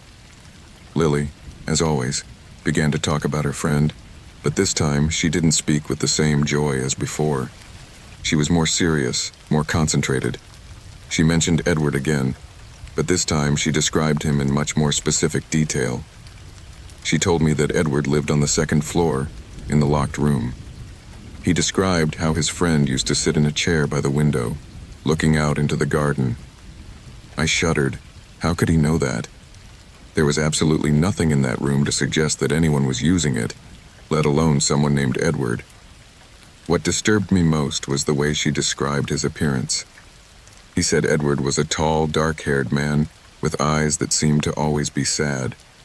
Although he didn't mention it at the time, something reminded me of the old pictures we had found when we moved in. Those pictures that no one wanted to see. Old pictures of the family that had lived there before. In one of those photos, there was a man with dark hair and a distant look. The same look Lily was describing. The next night, as I was getting ready for bed, I decided to investigate. I went up to the second floor and headed for the locked room, the one that had been forgotten by everyone. With a key I found in one of the kitchen drawers, I opened the door.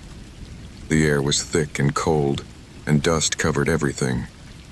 The curtains were drawn, but when I moved them, the dust in the air made me cough. It was a messy room, full of boxes and old furniture covered by sheets. However, something in the corner of the room caught my eye. There, in a dark corner, was an antique chair, a worn wooden chair, and on the wall, a picture. At first, I didn't realize what it was, but as I got closer, my heart skipped a beat. It was the same picture I had seen in the drawer in the living room. The picture Lily had described so accurately. Edward. The same sad look, the same face my daughter referred to as if she knew him. I couldn't take it anymore. I ran out. My mind couldn't process it. How could Lily know this man? And why was she talking about him with such knowledge, as if she was actually seeing him? My head was about to explode, and all I could do was go down to the living room and call Mary. I had to tell her what had happened, but when I tried to speak, the words stuck in my throat. I felt helpless, like I was losing my mind. That night, I couldn't sleep.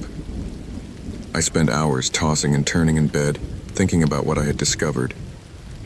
Finally, at dawn, I decided to do something I had avoided for weeks.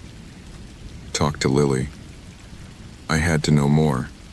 I had to understand what was going on. I approached her room and found her sitting on her bed, as if waiting for me.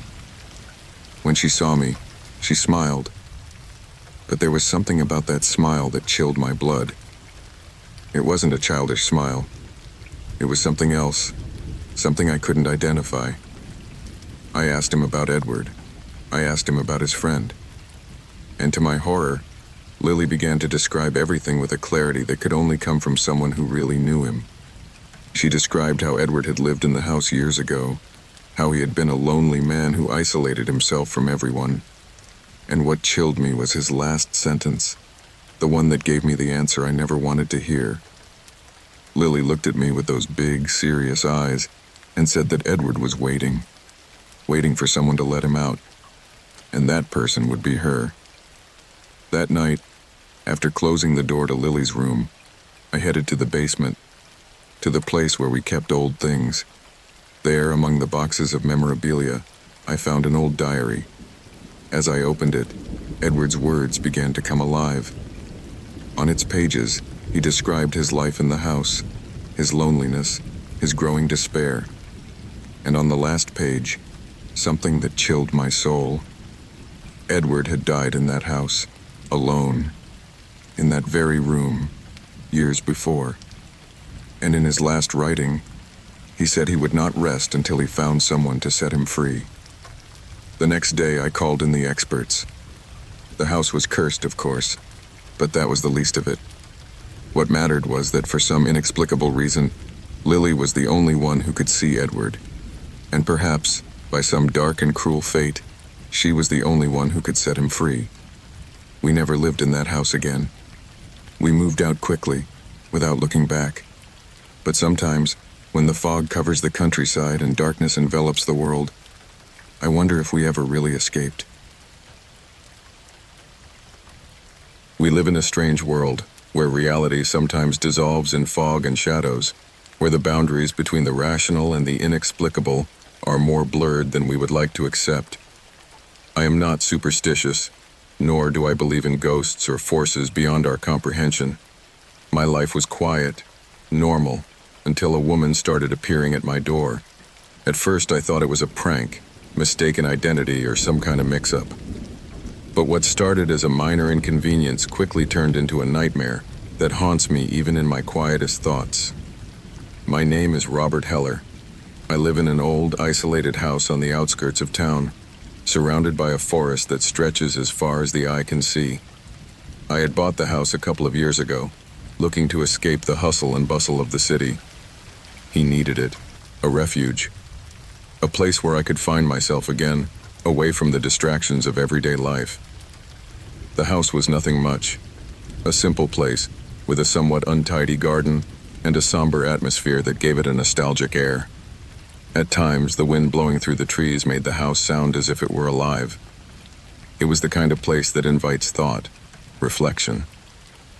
Until one afternoon, everything changed. That afternoon, when the sun was already setting and the sky was tinged with shades of gray and orange, I heard a knocking on the door. At first I thought it was the wind, but when the sound was repeated, I got up from the couch and went to the entrance.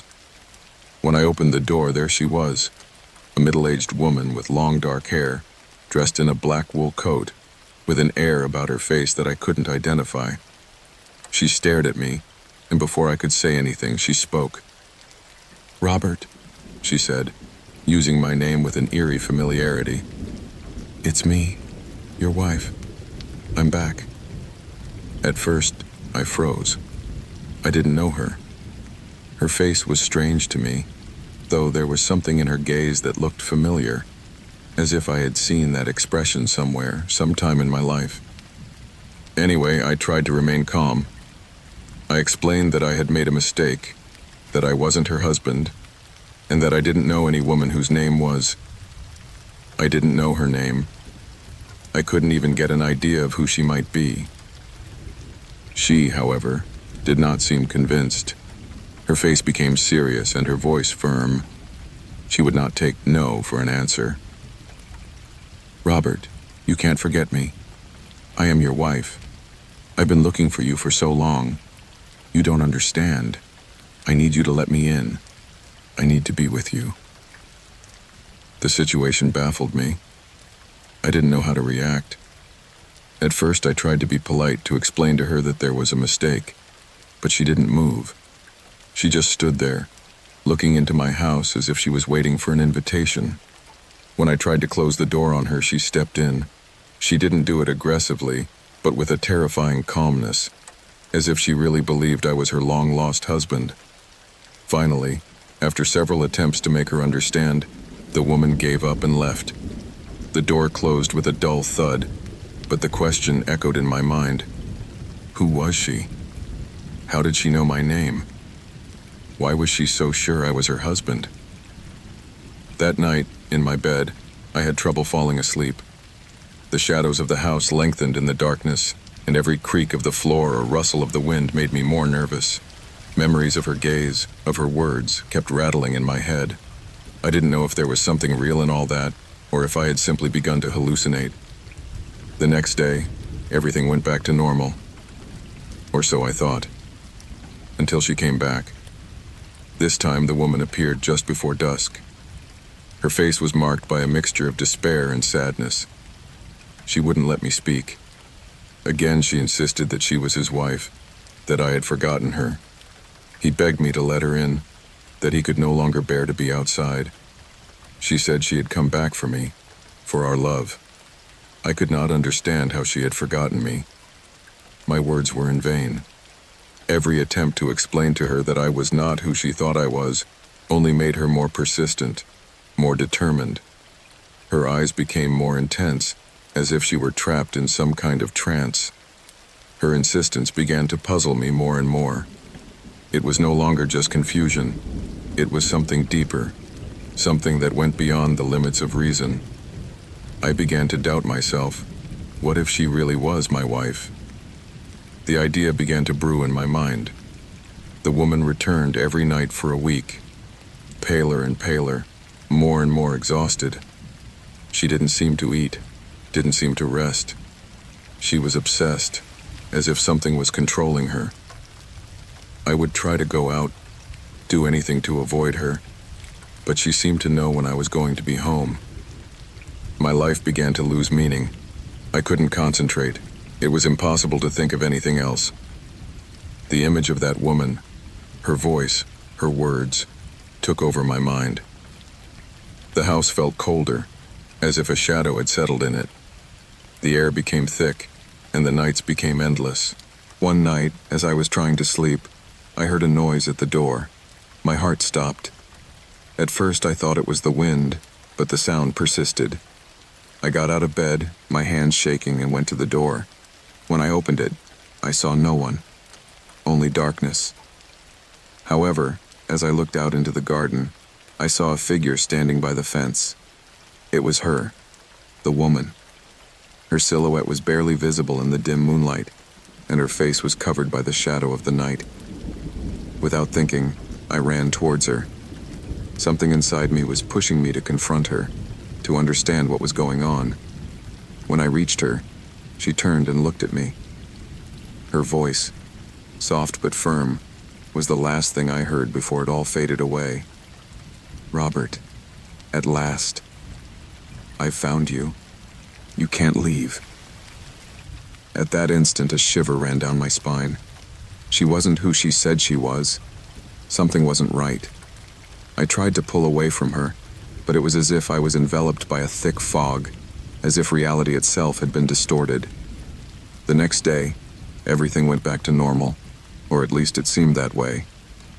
The woman did not appear again, but the feeling that something dark and sinister had happened remained with me.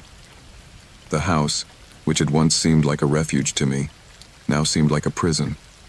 Every corner was permeated with that presence. The days grew darker, the nights longer.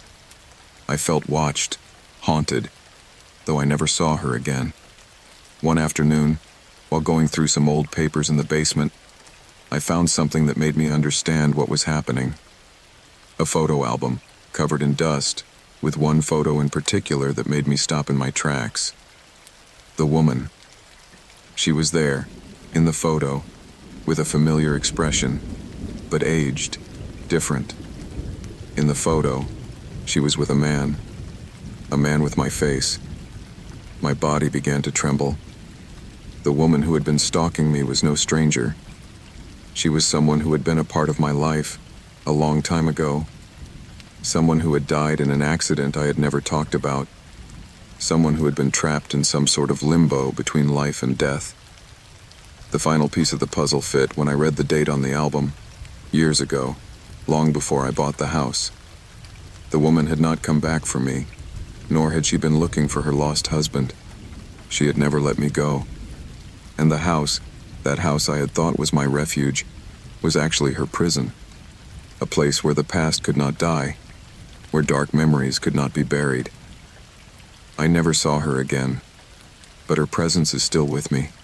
Sometimes when darkness falls, I feel she is there, behind me, watching me from the shadows. I don't know if I am a victim of a memory, an illusion, or if everything I experienced was really real.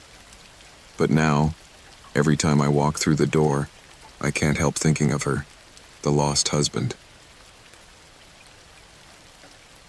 I've never been superstitious or believed much in the warnings of others.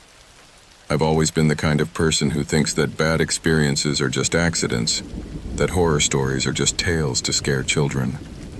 But that night, as I waited on the deserted corner of a cold, dark street, the feeling in my chest was one of impending foreboding. Something wasn't right, but at the time, I couldn't put a name to it. My name is James Carter, and that night, like so many others, I was walking alone through the empty streets of the city. I had just left a party, too late to take public transportation, and too tired to walk home. The city, in which I had so often felt comfortable, was now strange to me. The streetlights flickered intermittently, and the air smelled musty, with a bone-chilling chill in the air. There was not a soul left on the streets, only the distant sound of the city and the echo of my footsteps echoing on the lonely avenue. The clock struck past midnight, and for some reason, the feeling of being watched overcame me without my being able to explain it. I looked around me, but there was no one, just emptiness. That's when I saw it, a cab, standing on the corner, lights on, waiting. There was no other vehicle for miles around, not a single sign of life. I'm not the kind of person who scares easily, but that strange feeling in the air wouldn't leave me alone. However, tiredness got the better of me, and I thought that, at least I could take that cab and get home without further inconvenience. I climbed into the vehicle, and a shiver ran down my spine as soon as I closed the door. The interior of the cab was gloomy, with a dim light that seemed to be off. The driver, a man of medium build, his face partially obscured by shadow, did not look at me. His gaze remained fixed on the rearview mirror. His face was expressionless, almost blank, and his skin pale as if he had never seen the sun. His hair, dark and somewhat messy, was trimmed in a strange way, as if he hadn't bothered with it in weeks. The atmosphere was thick, as if everything in the cab was suspended in a terrifying stillness. I hesitated for a moment before speaking, wondering if I had been right to get in there, but desperation to get home made me abandon hesitation. I gave him my address without a word, waiting for the driver to start moving. A few seconds later, he did. The cab's engine roared slightly, and we began to move down the deserted street. The silence was absolute, interrupted only by the sound of the wheels on the asphalt. There was no music, no radio, no traffic noise, only the creaking of the vehicle's suspension and my breathing. Suddenly, the driver began to give me a furtive glance through the rearview mirror. Something in his gaze made me uncomfortable, but I tried to ignore it. I thought maybe it was just my paranoia. However, I couldn't help but notice that his gaze seemed fixed on me, as if he was studying me.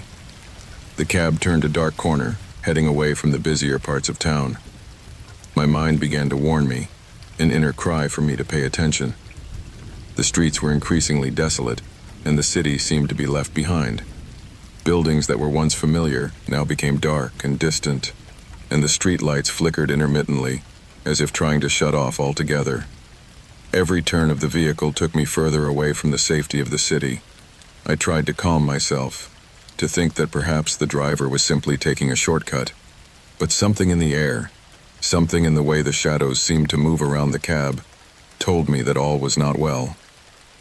Fear, a primal fear, began to take hold of me. Finally, the driver spoke, though not directly. His voice was soft, but it had a tone that stuck in my ears like a knife. He didn't say a single word directed at me. Instead, he began to talk in a low voice about irrelevant topics, but his tone was unsettling. He seemed not to be addressing me, but myself. He commented about the city, about loneliness, about how the streets empty and people disappear. I found it hard to keep calm. Every word that came out of his mouth was one more nail in the coffin of my tranquility. I knew I had to do something, but I didn't know what. I tried to calculate my location, but the streets seemed to become more and more alien, as if the cab was entering a maze I couldn't get out of.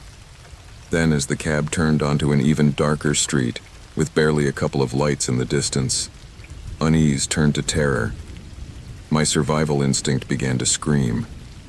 I knew I shouldn't be there. I knew something was about to happen. The man's hands on the steering wheel were not nervous or trembling. They were cold, rigid, as if the vehicle was just another object in his control.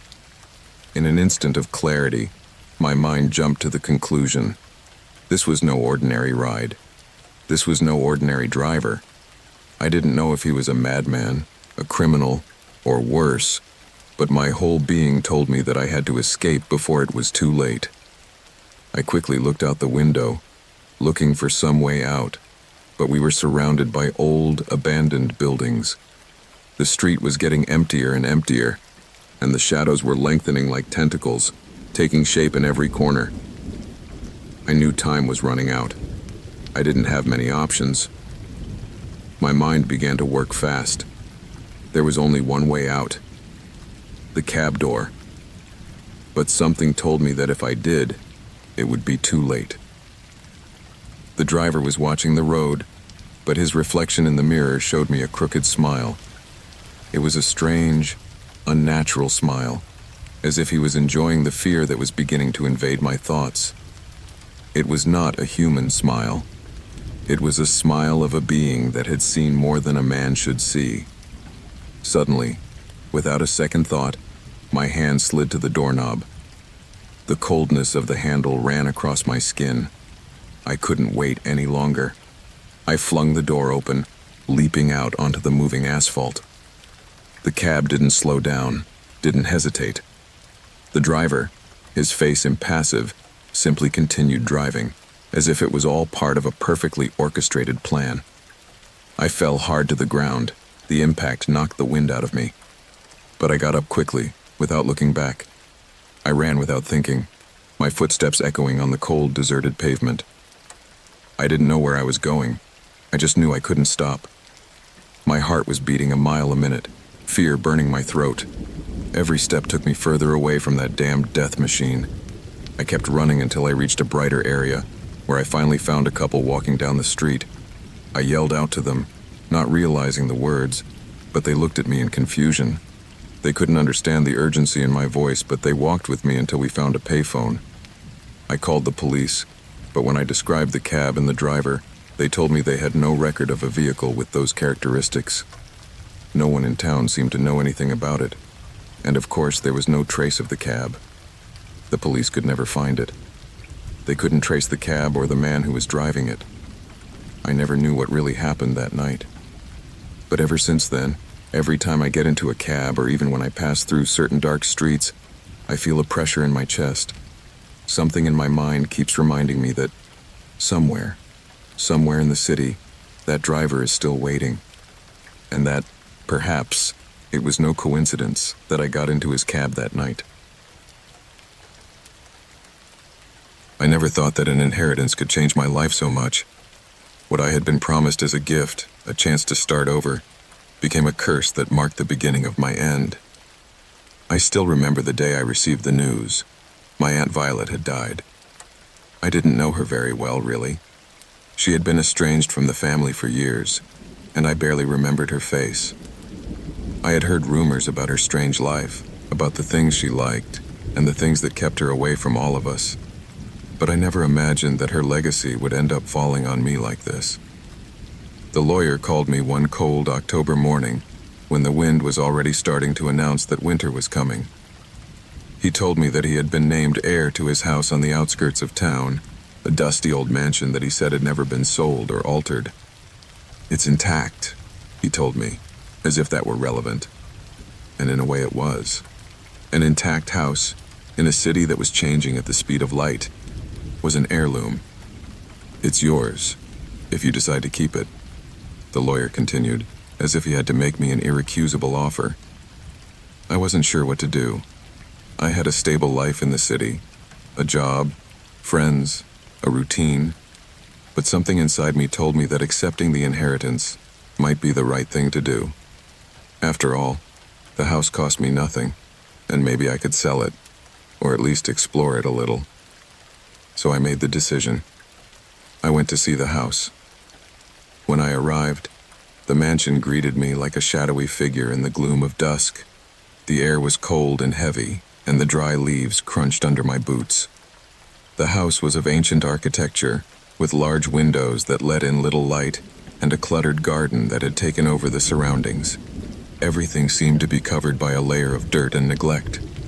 From the moment I set foot on the threshold, I sensed that something wasn't right, but I ignored it. Maybe it was just the stillness of the house, the fact that it had been empty for a long time.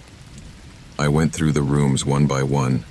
Dust was gathering on the furniture and carpets, but everything was in its place. There was nothing particularly striking, but something in the atmosphere made me feel uneasy. There was a weight in the air, as if the house held something from its past, something I wasn't willing to share.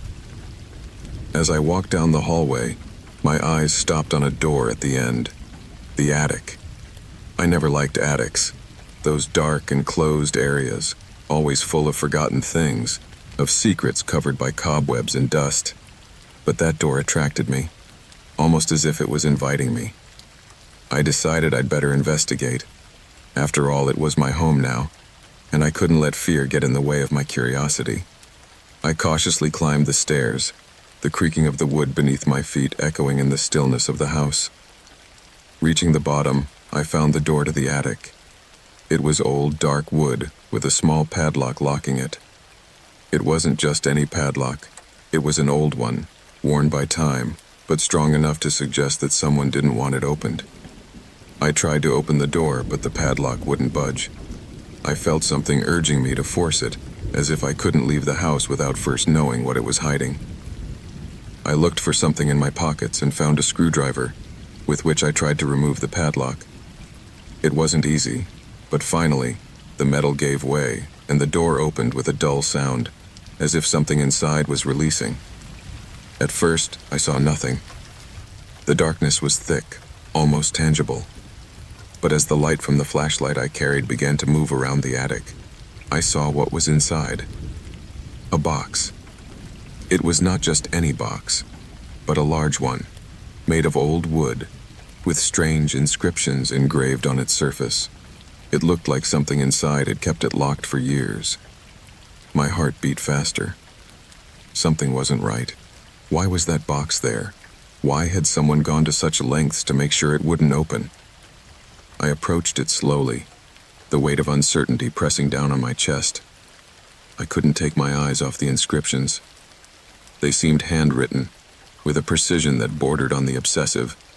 My curiosity urged me to open it, but at the same time, something deep inside me told me not to. However, my hand could not resist the temptation, and with an effort, I opened the box. Inside was a small object, wrapped in a piece of cloth, which appeared to be an ancient amulet. The cloth was worn, almost rotten with the passage of time. When I touched it, a shiver ran through my body. The amulet seemed to have an energy of its own, something I could not explain. But beyond that, what caught my attention was the fact that the box also contained something else, something that moved. At the bottom of the box, hidden in the shadows, was a small figure. It was a human figure, tiny, hunched over, eyes closed, as if asleep. But it was not human. It was a strange being, with a skin that seemed halfway between organic and inorganic. Its form was covered with something that resembled tree bark, but paler, as if it were made of a substance alien to the world we live in. Terror gripped me, and for a moment, I thought I should close the box and leave everything in its place. But something, perhaps curiosity or fear, made me continue to stare at the figure. As my mind tried to process what I was seeing, the figure moved. A shudder ran through my body, and with a gasp, I pulled away from the box. The figure was awake. In one swift movement, the creature stood up, its eyes widened and looked at me. There was no emotion in them, only an empty darkness, as if they did not belong in this world. The feeling of terror increased as I watched the figure begin to rise, slowly, as if it were waking from a deep, dark sleep. Before I could react, the air in the attic changed. It became thick, as if something was pressing against my lungs. The shadows in the house seemed to move, lengthening towards me, as if the whole place was coming to life. The figure began to walk towards me, its small body gliding over the ground, as if it had no feet, but floated above it. Each step it took left a mark on the ground, as if the ground itself was being corrupted by its presence. The box, now empty, began to close on its own, as if it did not want anyone to touch it again. My mind was overloaded with incoherent thoughts, but the only clear idea I was left with was one: run away. I ran for the attic door, but something stopped me. The figure, now fully erect, stood between me and the exit. I couldn't get a good look at her face, but something in her posture told me I shouldn't approach her.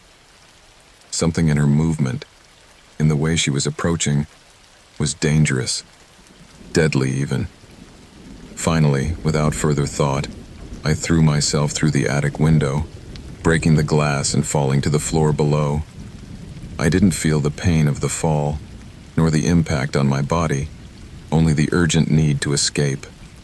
I ran to the front door, out into the garden, and didn't look back. My breathing was ragged. My legs couldn't hold me. But I didn't stop.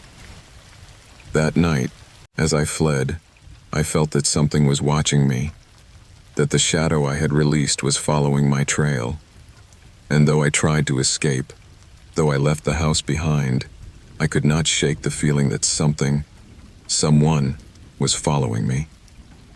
A dark secret had been released, and I had been the culprit. I don't know what it was that had let that box out, but I know I should never have done it. I remember the first time I arrived at the psychiatric unit as if it were yesterday. The sound of the water hitting the windows, the musty smell in the corridors, and the feeling of confinement. It had rained all day, and the storm seemed to linger into the night. The raindrops, falling on the roof, created a deafening symphony that somehow seemed to synchronize with my heartbeat. Everything was alien to me, but at the same time, familiar. I was surrounded by people who, like me, carried their own demons. At times, I thought the difference between those of us who were there and those who never crossed that line was only a matter of time. My name is Michael, and I was admitted to this unit after a series of emotional crises that, for some reason, I didn't know how to handle. I went from one psychiatrist to another, one medication to another, but nothing seemed to work. Until one day, it all fell apart. Hence my arrival at this gloomy place. The unit was located in an old building, with long rows of corridors illuminated by yellowish lights that never managed to dispel the feeling of constant darkness in the air. The worn gray walls seemed to absorb all hope, while the murmurs of the patients echoed like distant echoes. I was assigned to a shared room, room 314.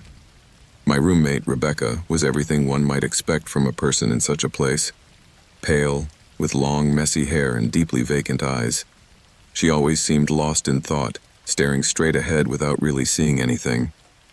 When I first saw her, I thought that maybe I couldn't bear to live next to someone who seemed so oblivious to reality. But I soon realized that there was something more to her.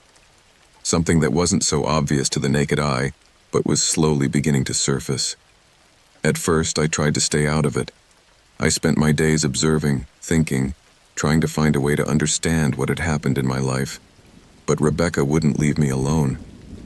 Sometimes, I would find myself staring at her, and she would do the same, with that fixed, blank stare, as if she was waiting for me to talk to her or offer her something.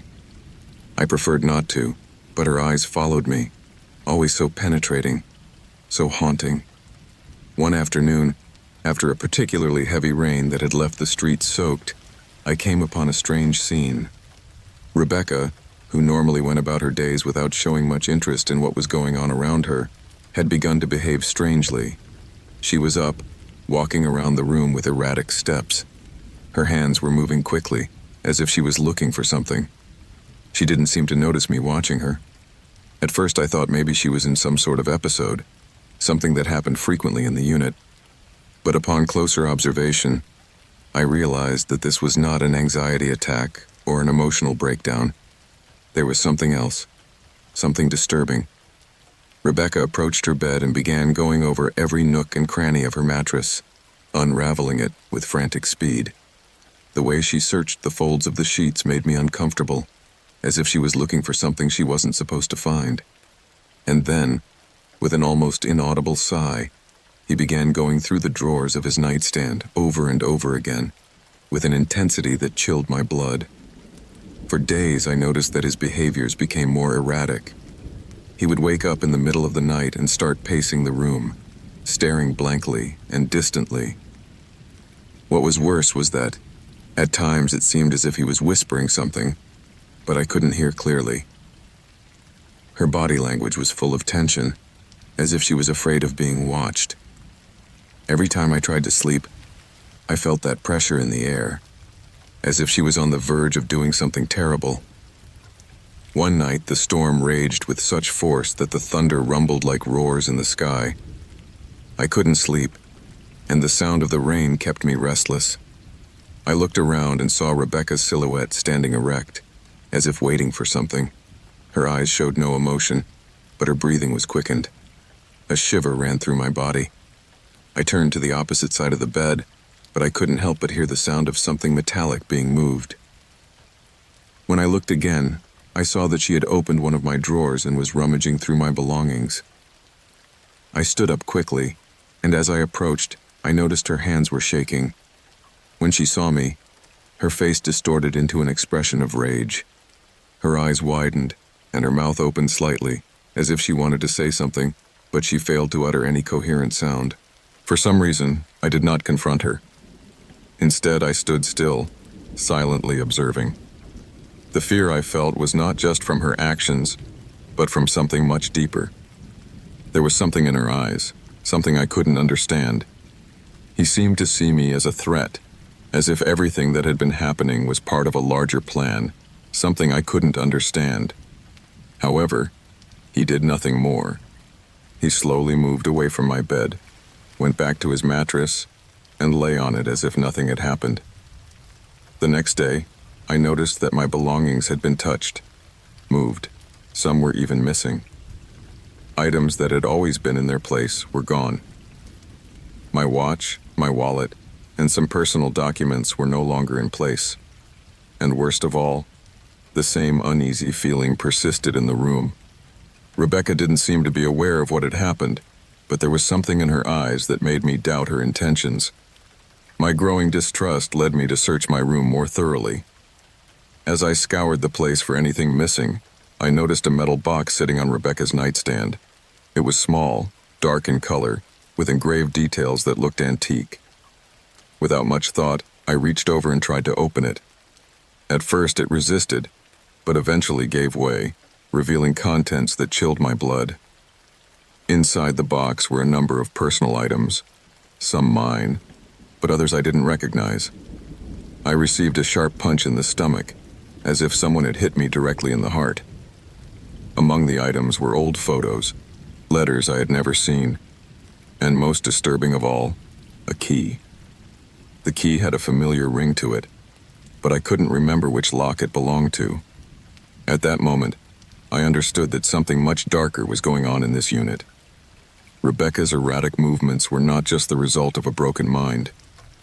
There was something else in her, something driving her to take my things, to hide them. And worst of all, something told me that that box wasn't just another object. It had been placed there on purpose.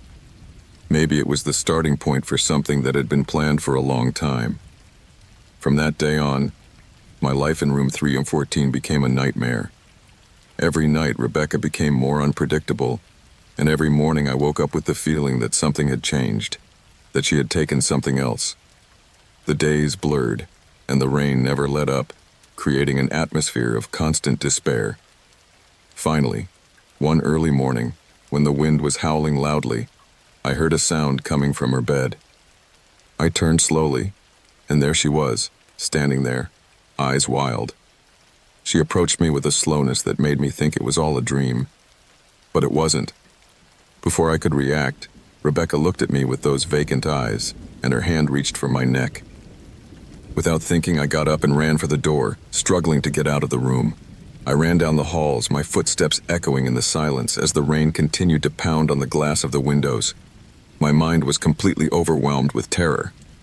I didn't know if Rebecca was just a victim of her own madness, or if there was something else, something hiding beneath her facade. I only know one thing.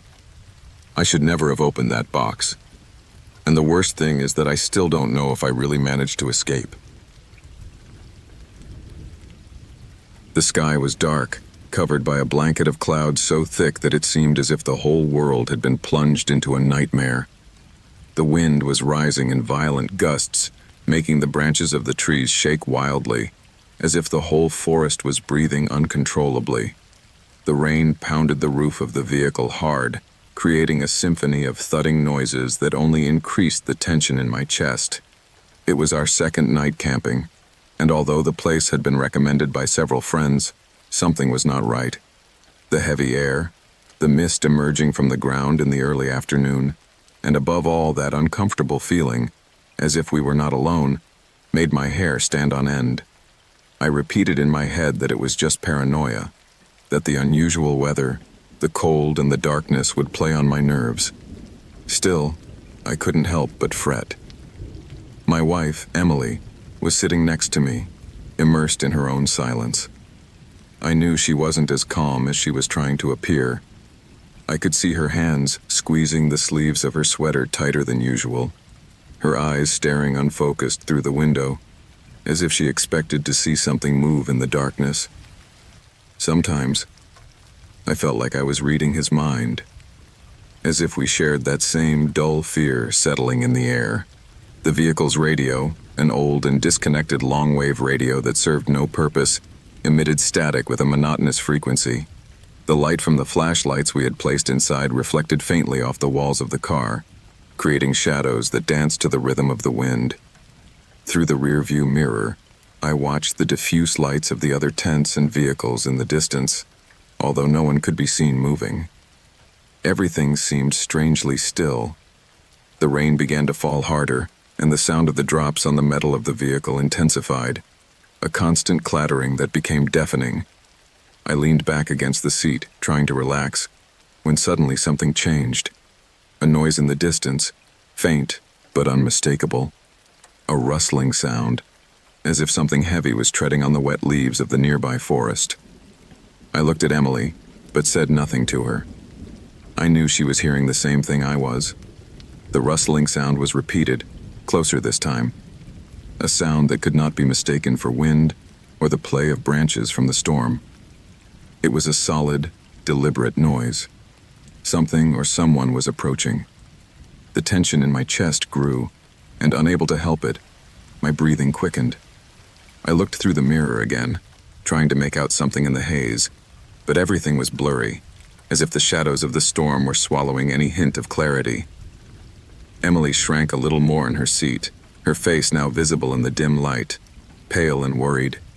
The crunching sound was repeated again, but now much closer, followed by a low rumble, as if someone was shuffling their feet in the mud. That icy sound paralyzed me for an instant. The feeling was clear. We were not alone. My instinct led me to turn on the vehicle's lights, but what I saw outside made me hesitate. There was nothing, or at least I couldn't see anything clearly through the fogged glass. However, the rustling continued.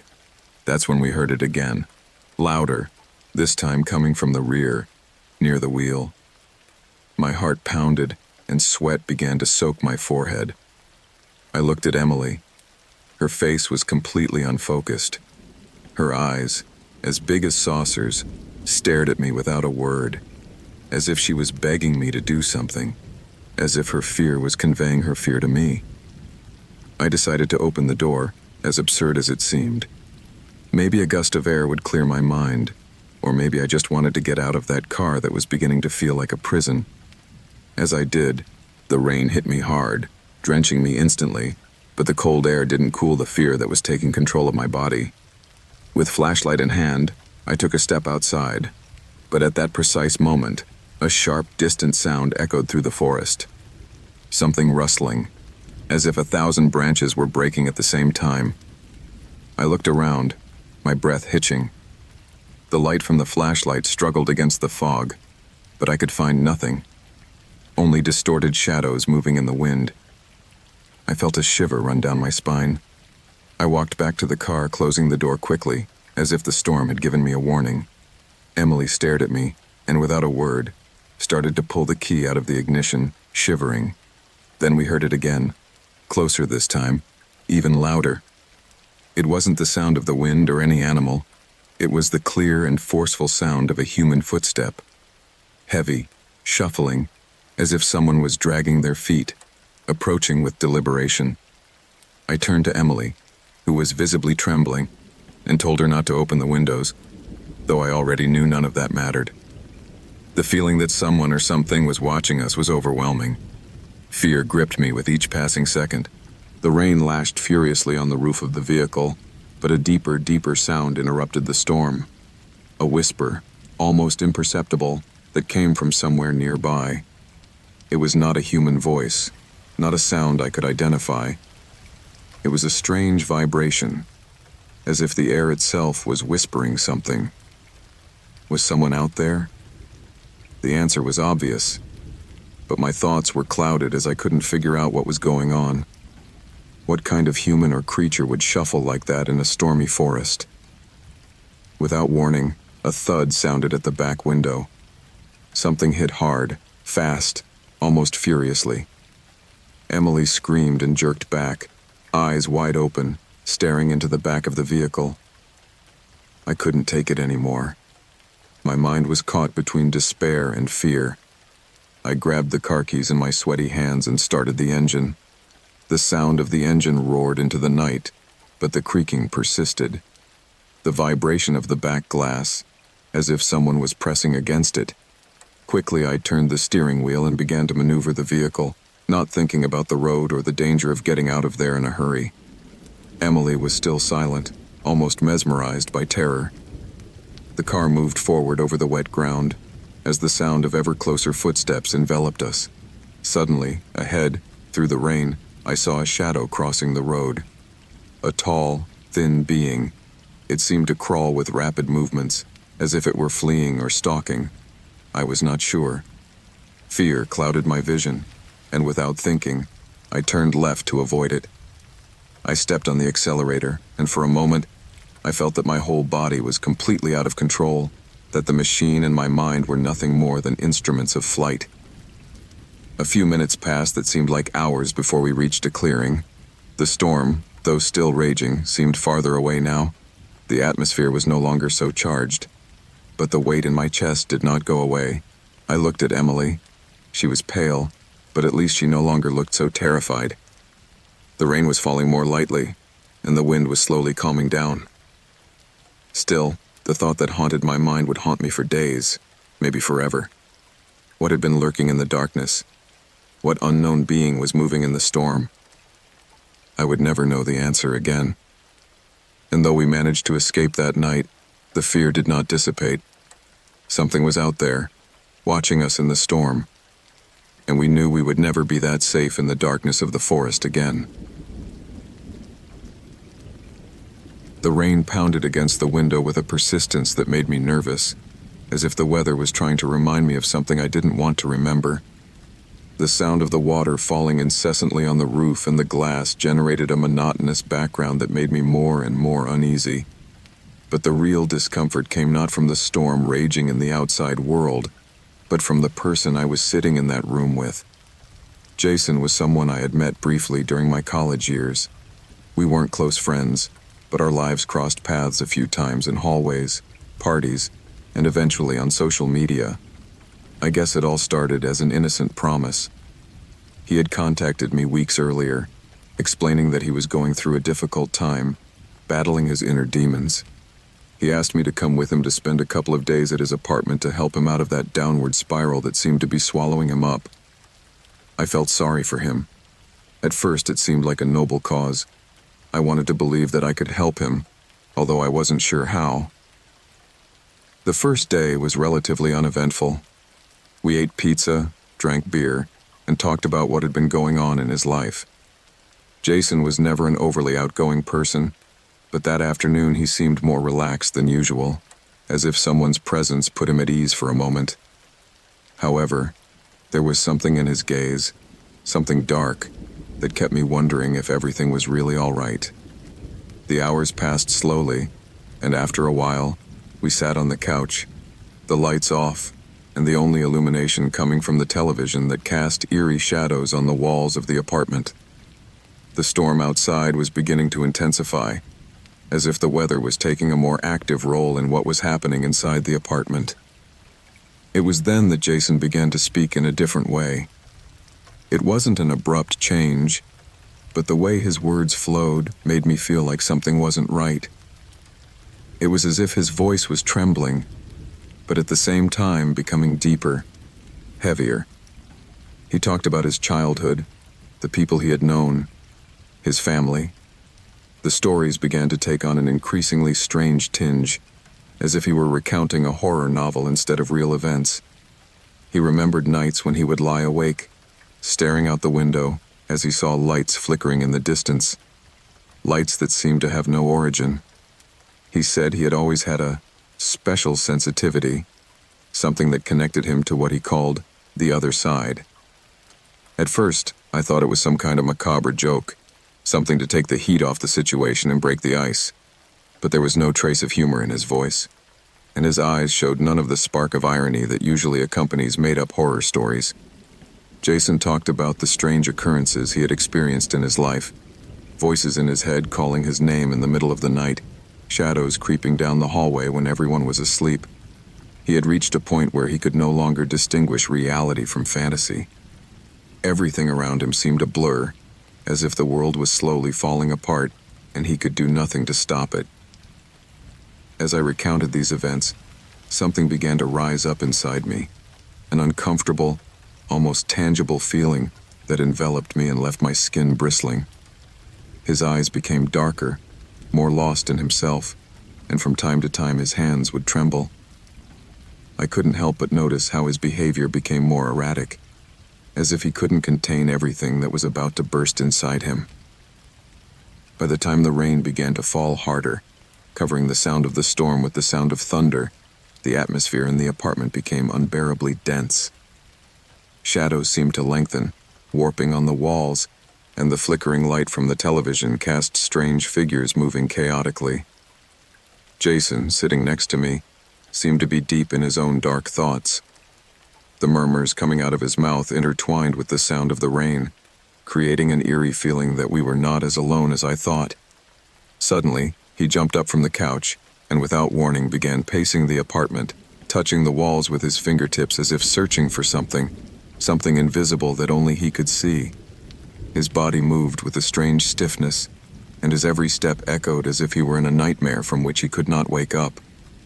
I began to wonder if this was all just a bad dream, one of those that traps you and won't let you out. But the shadows, the whispering voices that crept into my mind, made me feel that I had no escape. The rain continued to fall relentlessly, and at some point the window shattered in the wind, sending shards of glass across the floor. Jason didn't seem to notice. He didn't even stop. He kept pacing back and forth, talking to himself, his words becoming more and more jumbled. His hands touched the walls in desperation, as if he was searching for something that eluded him. From time to time, he would stop dead in his tracks, staring at a fixed point in the darkness, his eyes full of terror. And then, without warning, he would return to his erratic walk, as if madness itself was guiding him, pushing him to move. I lay paralyzed on the couch, watching his every movement in horror. Fear began to build up in my chest. It felt like a constant pressure that wouldn't let me breathe normally. Every time he came closer to me, the feeling that something wasn't right intensified. His presence became more unbearable, more strange. I wondered if what I had agreed to help him with was really something I could control. Finally, he stopped in front of the broken window, looked out with a blank expression on his face. His eyes no longer looked human, but rather as if they were being diluted in the darkness around him. When he turned back to me, I saw something I could not identify. His face was distorted, not in a physical sense, but emotionally, as if his mind was losing the ability to distinguish between what was real and what was not. He approached slowly, as if he was aware that he was affected by something, but he couldn't help it. He grabbed my shoulder. His grip was strong, painful. In his eyes there was no longer fear, but absolute desperation. And it was at that moment that I understood what was happening. This was not the Jason I had known in college. This was not a man who was simply going through a rough patch. No, this was someone who had completely fallen apart, someone who had touched the edge of the abyss and found something there. At that very moment, I felt a sense of extreme claustrophobia. I couldn't stay there a second longer. The rain outside no longer mattered. The storm was just a distant noise. What really terrified me was the thought that maybe I had gone too far, that I had fallen into the trap of trying to help someone who was no longer capable of saving himself. I jerked up, trying to free myself from his embrace, but I could not. His gaze was fixed on me, and though his lips didn't move, I could hear what he was saying to me, like a whisper in my head. "It's inside you," his voice said. though I didn't hear it leave his lips. "You can't get out anymore." A sense of dread came over me like never before. It was as if his madness had somehow touched me, as if I was now part of his story, caught in his downward spiral. Without another thought, I ran to the door, almost breaking it open. I stepped out into the hallway of the building, and the rain greeted me with an icy embrace. But as I ran down the stairs to the exit, I felt a presence behind me. I didn't look back. I didn't want to know if Jason was still there, if his erratic footsteps were chasing me in the dark. When I finally reached the outside, the cold air and the rain that kept falling seemed to wash away some of the nightmare I had just experienced. But I couldn't get the words Jason had said out of my head, those whispered words that stuck in my mind. "It's inside you." I never fully understood what happened that night. I never knew if Jason was a victim of his own demons or if something more sinister had possessed him. But that night, something snapped in me. And as I watched the shadows of the rain, I couldn't help but wonder if, on some level, maybe it was me who had fallen into the darkness that Jason was never able to escape. We were never a group that feared legends. We had been through all sorts of adventures, from exploring abandoned ruins in the city to wandering through forests at night with no other company than our flashlights. But that excursion near the ancient bridges was different. That place that seemed so innocent at first turned into hell. And although we tried to rationalize it all, to convince ourselves that what we heard was nothing more than the wind or our own fears, something inside us knew that there was something much more sinister in that corner of the world. We met in college, a small group that never stopped looking for the strange, the unusual. The idea of camping near the ancient bridges had been born from a couple of stories we heard on an online forum, tales of lone travelers who claimed to have seen strange figures in the shadows of those forgotten bridges. No one could verify if the stories were true, but that only made us more attracted to the idea. The place was secluded, the terrain was covered by thick forest, and everything seemed perfect for what we imagined would be an escape from routine. Just us and nature. Tom, my best friend, was the one who suggested the route. He was an outgoing guy, always the first to jump into an adventure, the one who had a million ideas but rarely thought twice about them. He took his camera along, as he always did, with the idea of filming the whole trip and then showing it to his followers on social media. Claire, his girlfriend, was more cautious, but the idea of escaping the city appealed to her enough to get carried away. Jimmy and Sarah, two other friends in the group, soon joined in, and so, on Friday afternoon, we found ourselves traveling to a place that looked like something out of a postcard. The drive was long, but the conversation flowed. The wind outside the car howled loudly, a harbinger of the storm to come, though that didn't worry us. Deep down, we all knew that there was nothing special about the old bridges, just old ruins and a couple of strange stories that weren't worth giving too much thought to. By the time we arrived, the sky had already darkened, and a thick fog covered the trees. We could barely see the outlines of the bridges from the road. The area was completely isolated, with no other campsites in sight. We pitched our tents in the rain, the cold air chilling to the bone, but no one complained. If there was one thing that united us, it was that love for the unusual, for the unknown. Perhaps we felt invincible. Night fell quickly, and with it, the sound of the storm lashing the forest. Although the rain was not heavy, the wind whipped furiously, making the trees rustle and the shadows dance on the tent walls. We sat around the campfire. The light from the flames cast a warm, cozy feeling, but outside that safe circle, everything was shrouded in a blanket of darkness.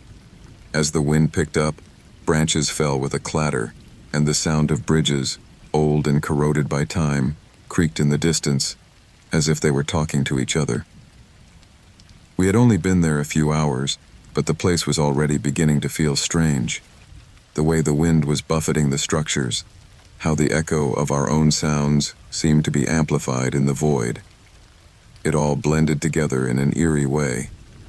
In the distance, the ancient bridges seemed to watch over our increasingly nervous laughter. It was at that moment that we heard it.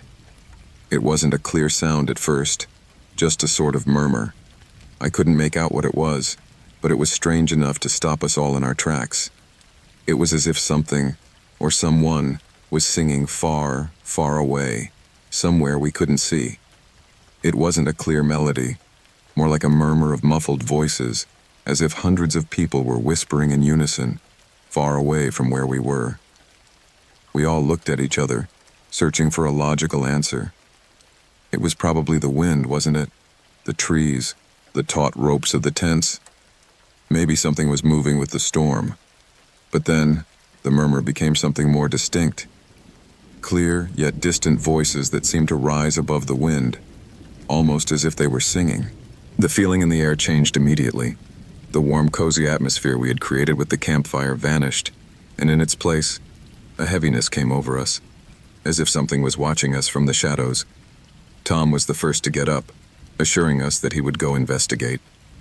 Claire, somewhat nervously, tried to stop him, but he was already walking toward the bridges, camera in hand, as if nothing was out of the ordinary. The rest of us stood at the campfire, the sound of the rain hitting the earth louder, as if the whole forest had fallen into absolute silence, waiting. The murmurs had intensified, but we still could not determine their origin. There was no visible figure, no lights on the horizon to indicate to us that anyone else was in the area. Tom returned to our small camp area a few minutes later, visibly upset. His face was pale, as if he had seen something he could not process. However, he said nothing. Instead of talking, he began to quickly set up his things. I grabbed his camera, but he abruptly pushed it away, as if he was afraid someone might see what he had recorded. The wind and rain continued to lash the camp harder, but the murmurs, the distant chants, persisted. We all gathered around the campfire, facing the bridges. None of us said anything, but we were all thinking the same thing. Those voices could not be the product of the storm, nor of the wind.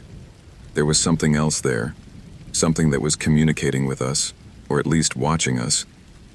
The night was advancing and the feeling of discomfort was intensifying. The fire in the campfire flickered, and every time the wind blew stronger, the flames leaned to one side, creating strange shadows on the ground. It was as if something was moving among us, invisible but present. The thought of staying there became more unbearable with each passing minute. Claire, visibly nervous, began to ask us to leave, and although at first we tried to calm her down, soon we all began to feel the same way. This place was not safe. Something in the air, in the sound of voices, made us feel that we were being watched.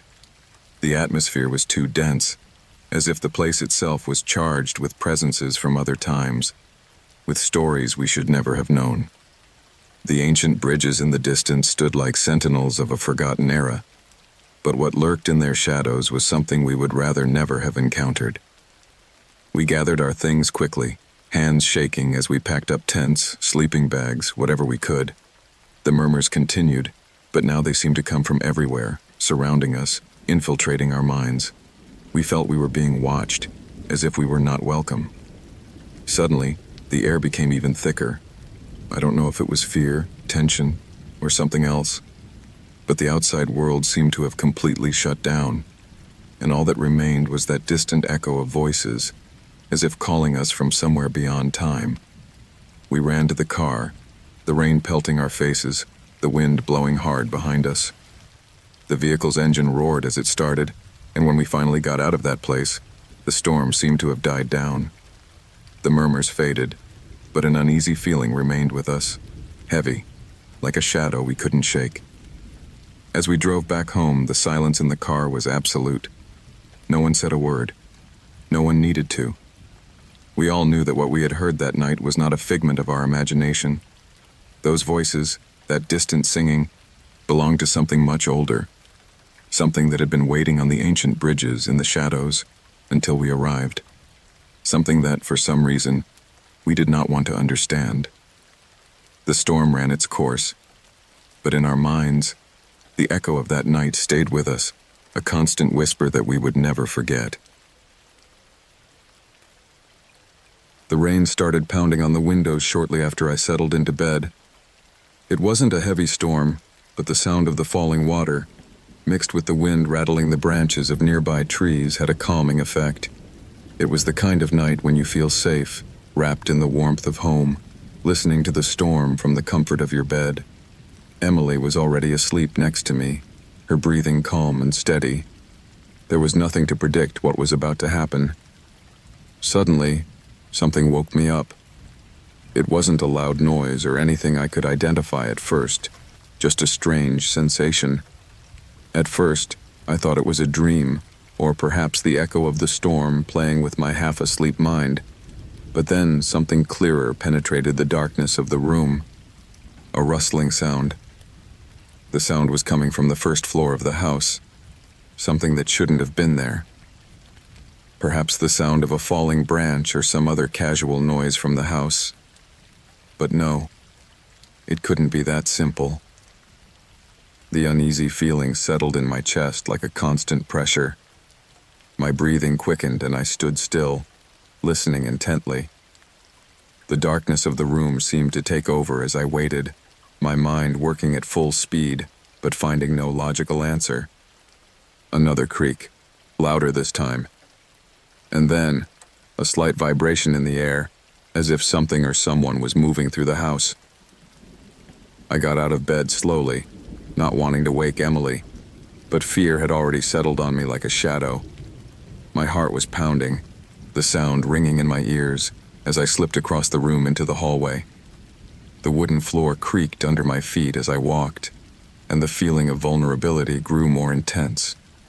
In the distance, one of the windows creaked in the wind, which made me tense up even more. But it wasn't that paralyzed me. It was the sound. Something, or someone, was moving inside the house.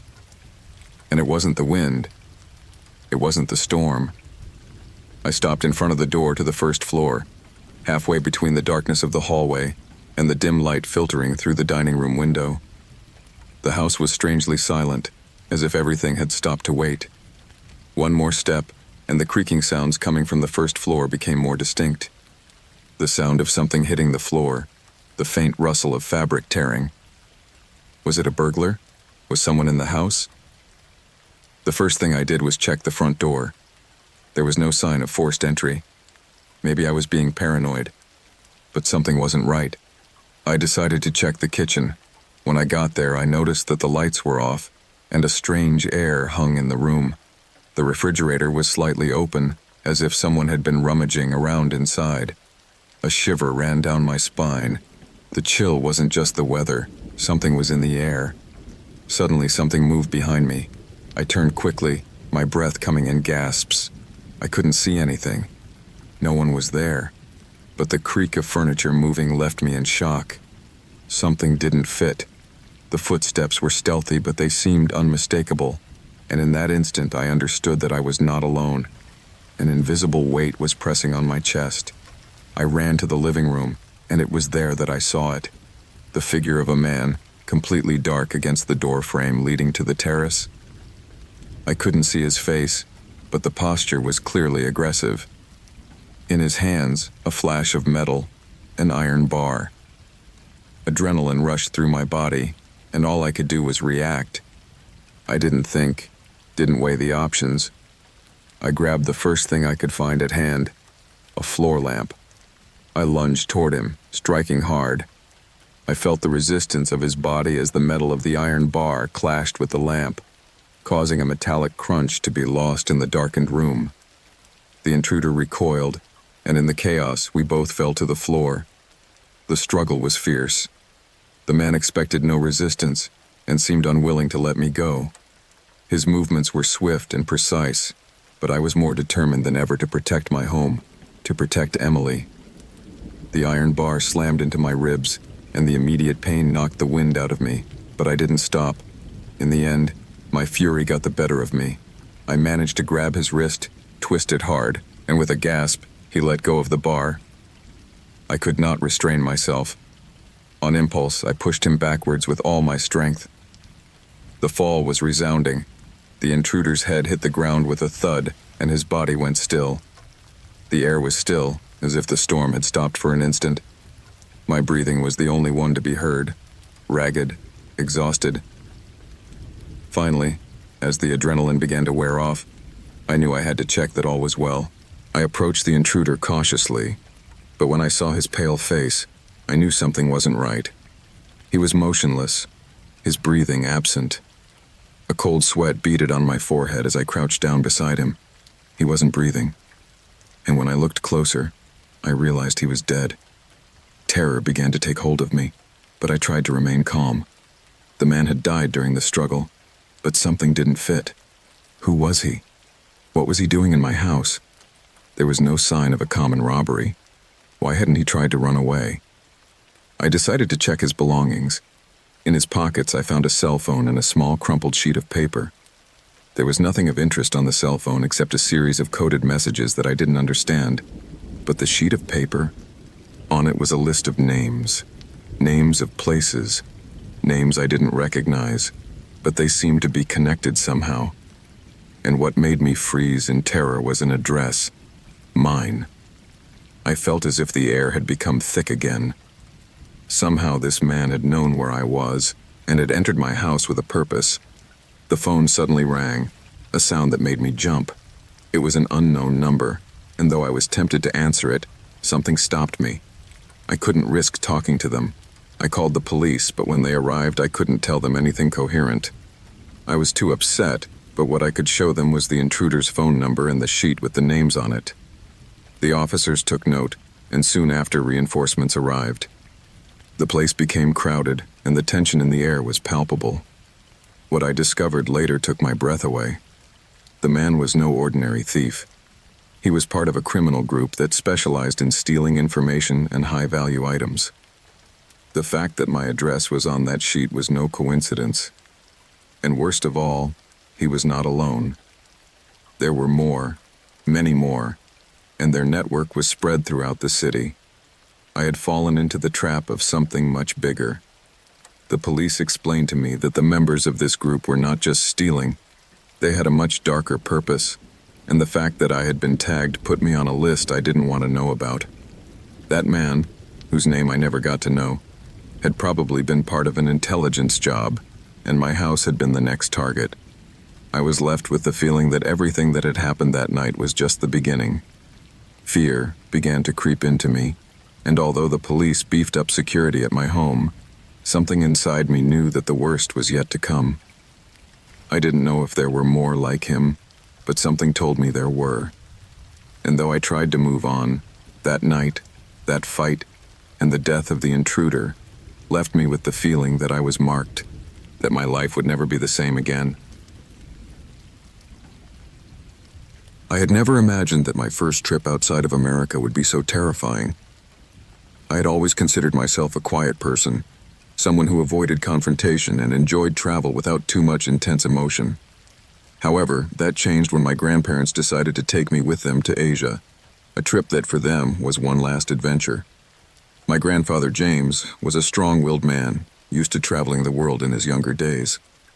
My grandmother Martha was more laid back and had always dreamed of touring Southeast Asia, enjoying the temples and local culture.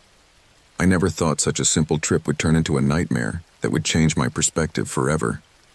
We decided to start in Thailand, a country my grandparents had always wanted to visit. I, for one, didn't have high expectations.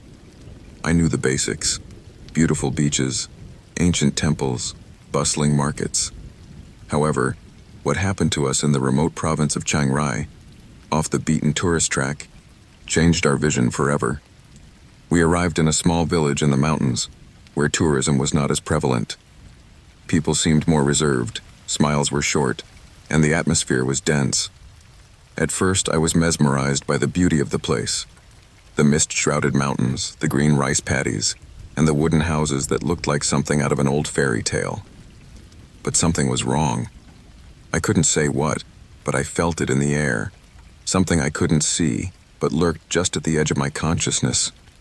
It was the afternoon of the third day when we began to feel the discomfort. We had ventured on a hike to a more remote area of the forest to see an ancient Buddhist temple, a place far from civilization.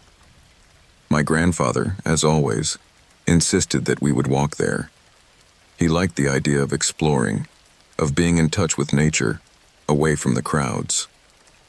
The path was difficult and steep, but somehow we seemed to enjoy it. The cool, moist mountain air filtered through the leaves of the trees, and the distant murmur of waterfalls accompanied us. However, as we moved deeper into the forest, the sunlight began to fade, and darkness, almost imperceptible at first, began to take over. That's when I heard it, a faint rustling in the bushes. At first, I thought it might have been an animal, some deer or maybe a bird escaping from the place. I looked around, searching for a logical explanation, but there was nothing. The sound disappeared as suddenly as it had appeared. I didn't mention it to my grandparents, as I didn't want to worry them. My grandfather, as always, kept going with his steady pace, while my grandmother, although a bit tired, tried to enjoy the scenery. We continued our walk in silence, the sound of our footsteps crunching on the dry leaves on the ground. The rain began to fall softly, as if the sky also foreshadowed what was about to happen. Suddenly, the rustling came again, this time closer. It was not an animal, nor the wind playing among the branches. It was something else, something human. My skin bristled and I felt the air grow heavier. The rain was coming down harder now, the drops hitting the foliage and creating a dull sound that amplified my growing anxiety. As I looked ahead, I saw something that chilled my blood. On the road, about 100 yards away, a group of people were walking toward us. It was strange because we hadn't heard them approaching. They were dressed plainly, in clothes that looked ordinary, but their faces were hard to read. They did not smile. They did not speak. They were simply walking, advancing with a fixed direction. When my eyes met those of one of them, I felt a tightness in my chest, as if something in his gaze had marked me. Immediately, my grandfather noticed my discomfort and quickened his pace, as if he too had picked up some signal. But the worst thing was that, the moment we tried to walk away, the strangers did the same. They were following our pace, unhurriedly but determinedly. I could not understand what they wanted, but the feeling that something was not right hit me hard. With each step we took, I felt the group of people coming closer, not rushing, but with an unsettling presence. I tried to calm myself, to think that maybe we were just paranoid, but I couldn't ignore the sense of danger growing inside me. I knew I needed to do something to put distance between us and those individuals. I looked around, searching for shelter, somewhere we could get to quickly if they decided to do something to us. The fog had now become thicker, and the rain was falling harder, creating a wall of water that made it difficult to see. It was at that moment that I heard a noise behind me, like the faint rustling of branches breaking. It was not the rain. Something or someone was sneaking up on me. Suddenly, the silence was broken by a dull sound, the heavy crack of a broken branch. It was enough for the group to quicken their pace, and for my grandfather to stop dead in his tracks, watching with a mixture of concern and determination. My heart was beating fast. Fear was no longer something abstract. It was a palpable reality that gripped my thoughts. My grandfather whispered, almost to himself, that we should not continue walking. But before I could react, one of the men in the group appeared in front of us, blocking our path. His face was expressionless, but his eyes, empty and calculating, made it clear that we were in danger. Behind me, I heard the sound of more footsteps approaching. My grandmother, now visibly nervous, had clung to my arm, while my grandfather, with unusual force, pushed me back, pushing me out of the way. It was clear that this man, or rather the group to which he belonged, was not simply looking for a chance encounter. At that moment, an indescribable sense of dread came over me. The tension was so thick I could almost cut it with a knife. I didn't know what they wanted, but what I did know was that we were being surrounded. Another of the men appeared at my side, and I could see he was holding something in his hand, something metallic. My heart stopped beating for an instant, and my whole being screamed that I had to flee, but there was no way out. The forest had trapped us. The rain was still falling hard, mixing with the panic that flooded my body. I looked at my grandfather, who, though he didn't show it, had the same feeling that we were being stalked. His eyes darted from one man to the next, looking for a way out, an opportunity. It was then, in an instant that seemed to last for hours, that my grandfather did something I never imagined. With a quick movement, he pulled a small knife out of his backpack. It was not a weapon, just a tool he had carried for his own comfort. But at that moment, it became our only hope. With a guttural cry, my grandfather lunged toward the nearest man, taking advantage of the group's surprise and bewilderment. The collision was brutal. The knife found its target, and the man fell to the ground with a muffled scream. Chaos then erupted. The other 3 men rushed towards us, but with the ground slippery from the rain and my grandfather's desperate movement, the situation became confusing. My heart was pounding a mile a minute, and all I could do was run. I grabbed my grandmother by the arm, and as my grandfather struggled, we ran in the opposite direction, without looking back. The sound of footsteps gradually faded away, and with fear still searing in our chests, we reached a clearing in the woods. The faint light of the moon filtering through the clouds was our only guide. The rain continued, but we no longer cared. We didn't look back until we finally reached a small shelter, a field shed, where we could rest. The experience left us scarred. We didn't know if these men had been simple thieves, or if there was something darker behind their presence. But one thing was clear: the danger that lurks in those remote corners of the world cannot always be foreseen, and as the rain continued to fall, we realized that you can't always rely on the safety of a journey, especially when there's something lurking in the shadows of the forest. I've always had a fascination with the strange. Most of my friends didn't understand how I could enjoy horror stories, or how I was drawn to peculiar places. Maybe that's what led me to choose that hotel, a place that seemed out of place, one that didn't fit in with the normality I expected to find on a trip. My name is Sam, and I was 17 when it all happened. It was during a vacation with my parents, far from home, in a city we had never visited before. The weather, always unpredictable, had been rainy from the moment we arrived. Drops were hitting the car windows, creating a melancholy atmosphere as we approached a building that had already captured my attention from a distance. The facade of the hotel was not exactly modern, nor historic. Rather, it was a strange amalgam of both, with an old structure, but details that indicated something else had happened over the years. The sign at the entrance read, Rookwood Hotel. It was large, but its large windows and the way the building rose into the sky looked more like a maze than a place to rest. Upon arriving, I noticed something odd was going on. The lobby was not on the first floor, but on the 4th floor. My mind tried to find some logic behind this architectural decision, but I could not. There was no direct entrance. The stairs rose to the 4th floor, where a heavy door, almost like a castle entrance, stood in front of us. A blank-faced receptionist handed us our keys without a word, and the door leading to the metal stairs creaked as we opened it. We headed for the elevator, but something prevented me from using it. The feeling of discomfort came over me, and I took the stairs instead. My parents followed me, but I felt as if something inside the hotel was calling me. We went up to the 4th floor, and as we entered the lobby, what struck me was the total solitude of the place. There were no guests, no noise, no hustle and bustle typical of a tourist spot. Just the distant sound of the storm pounding on the windows. The decor was extravagant, with dark, antique furniture contrasting with the cool, modern lights. It all seemed out of place, but my curiosity didn't allow me to question it too much. My parents settled in, talking amongst themselves, while I loitered around the lobby, taking a closer look at everything. That's when I heard it for the first time. A scream. Far away, but piercing, a desperate call that made me wince. I couldn't place it anywhere, but it was as clear as the sound of an alarm. I looked at my parents, but they didn't seem to have heard it. I stood there, not knowing if I should go investigate or just ignore it. The noise repeated itself closer now. Something inside me told me something wasn't right. It wasn't the kind of sound you expect from a quiet hotel.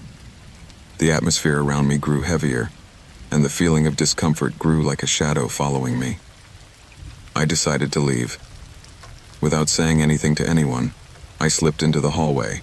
The door to the left led to an empty wing, and it was there that the scream sounded again, louder and clearer. I couldn't identify where it came from, but I was sure it wasn't just a noise. Something inside me urged me to investigate, to discover the origin of that call for help. I walked through the corridors. My breathing became more accelerated as I got closer to the source of the sound. I passed through closed rooms, past walls covered with tapestries that seemed to move to the rhythm of the storm wind. Finally, I found an open door. My body tensed at the sight of the dark threshold, but something pulled me in. As I did so, a cold air hit me, and the ground beneath my feet creaked as I moved forward. It was a steep staircase spiraling down. The light flickered slightly, but I could see enough to know that the basement was right there, beneath the hotel. The air was permeated with damp and mildew, and every step I took echoed in the stillness of that place, as if the house itself was alive, watching me. The sound of the scream faded, but my anxiety increased. What had been happening in this place? Who else could be down here? The storm outside was intensifying, making the stillness of the basement even more unsettling. I continued to descend, drawn by a strange force that I could not understand. My mind was full of unanswered questions, and all I wanted to know was what was going on in this hotel, so out of the ordinary. When I reached the top of the stairs, I came upon a locked door. Without thinking, I pushed it open. The room that opened before me was unlike anything I had seen so far. It was a laboratory. The light from the hallway barely illuminated the place, but I could make out stainless steel tables covered with surgical instruments, vials with strange liquids and machines I didn't understand. The smell of disinfectant was thick and pungent, and as my mind tried to process what I was seeing, a figure materialized in the shadows. A man in a lab coat slowly approached, his eyes fixed on me with an unsettling intensity. He was older, his face wrinkled, and his movements were calculated and precise. He looked at me without surprise, as if he knew exactly what he was doing there. My body was tense. The feeling of danger enveloped me completely. However, I could not back away. Something kept me there, as if the situation had gone beyond what my mind could process. The man waved his hand, motioning for me to follow him. Without a word, he began to walk down the dark basement hallway, which stretched further than my eyes could see. Something inside me screamed to run away, but a strange force compelled me to move forward. We walked down what seemed to be endless corridors, further and further away from the main building. The place was isolated, abandoned. The damp walls and the flashing lights created an atmosphere that seemed to be straight out of a nightmare. Every time the man advanced, his shadow lengthened on the walls, and mine was projected as a distorted figure, a silhouette lost in the darkness. Finally, we came to a heavy door, which the man opened with a key hanging around his neck. The door creaked open, revealing a room that looked like a makeshift morgue. The air was thick with cold, and the smell was even more nauseating. In the center of the room, there was a metal table with something covered by a white tarp.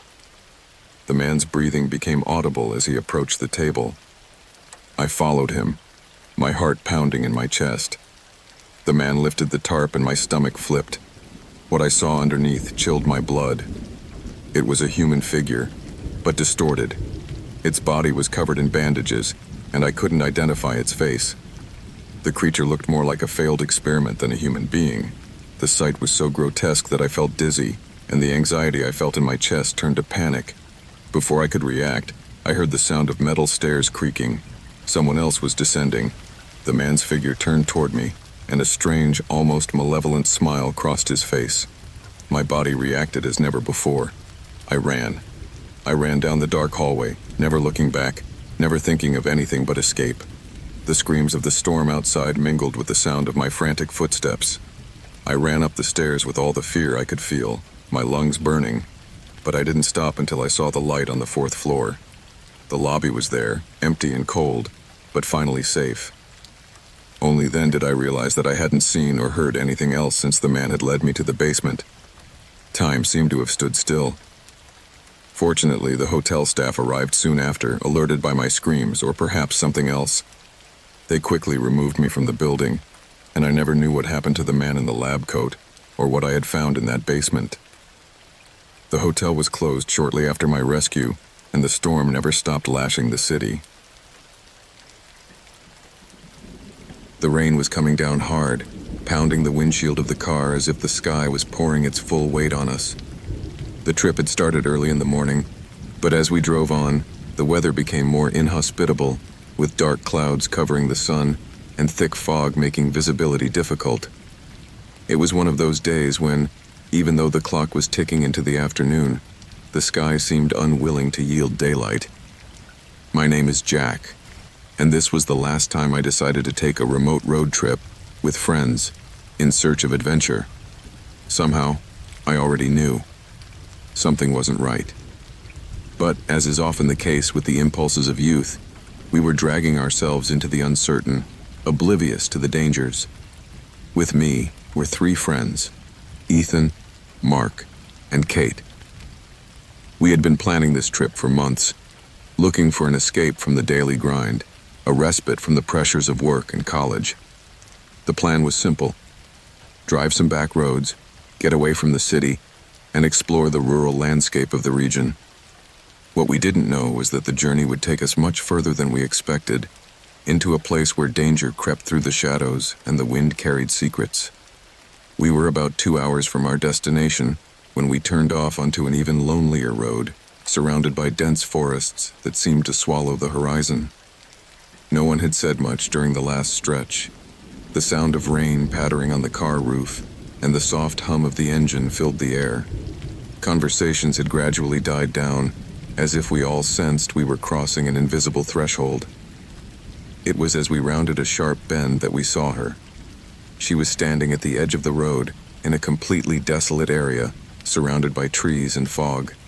The figure was of a woman, apparently young, in torn and dirty clothes, soaked to the bone by the rain.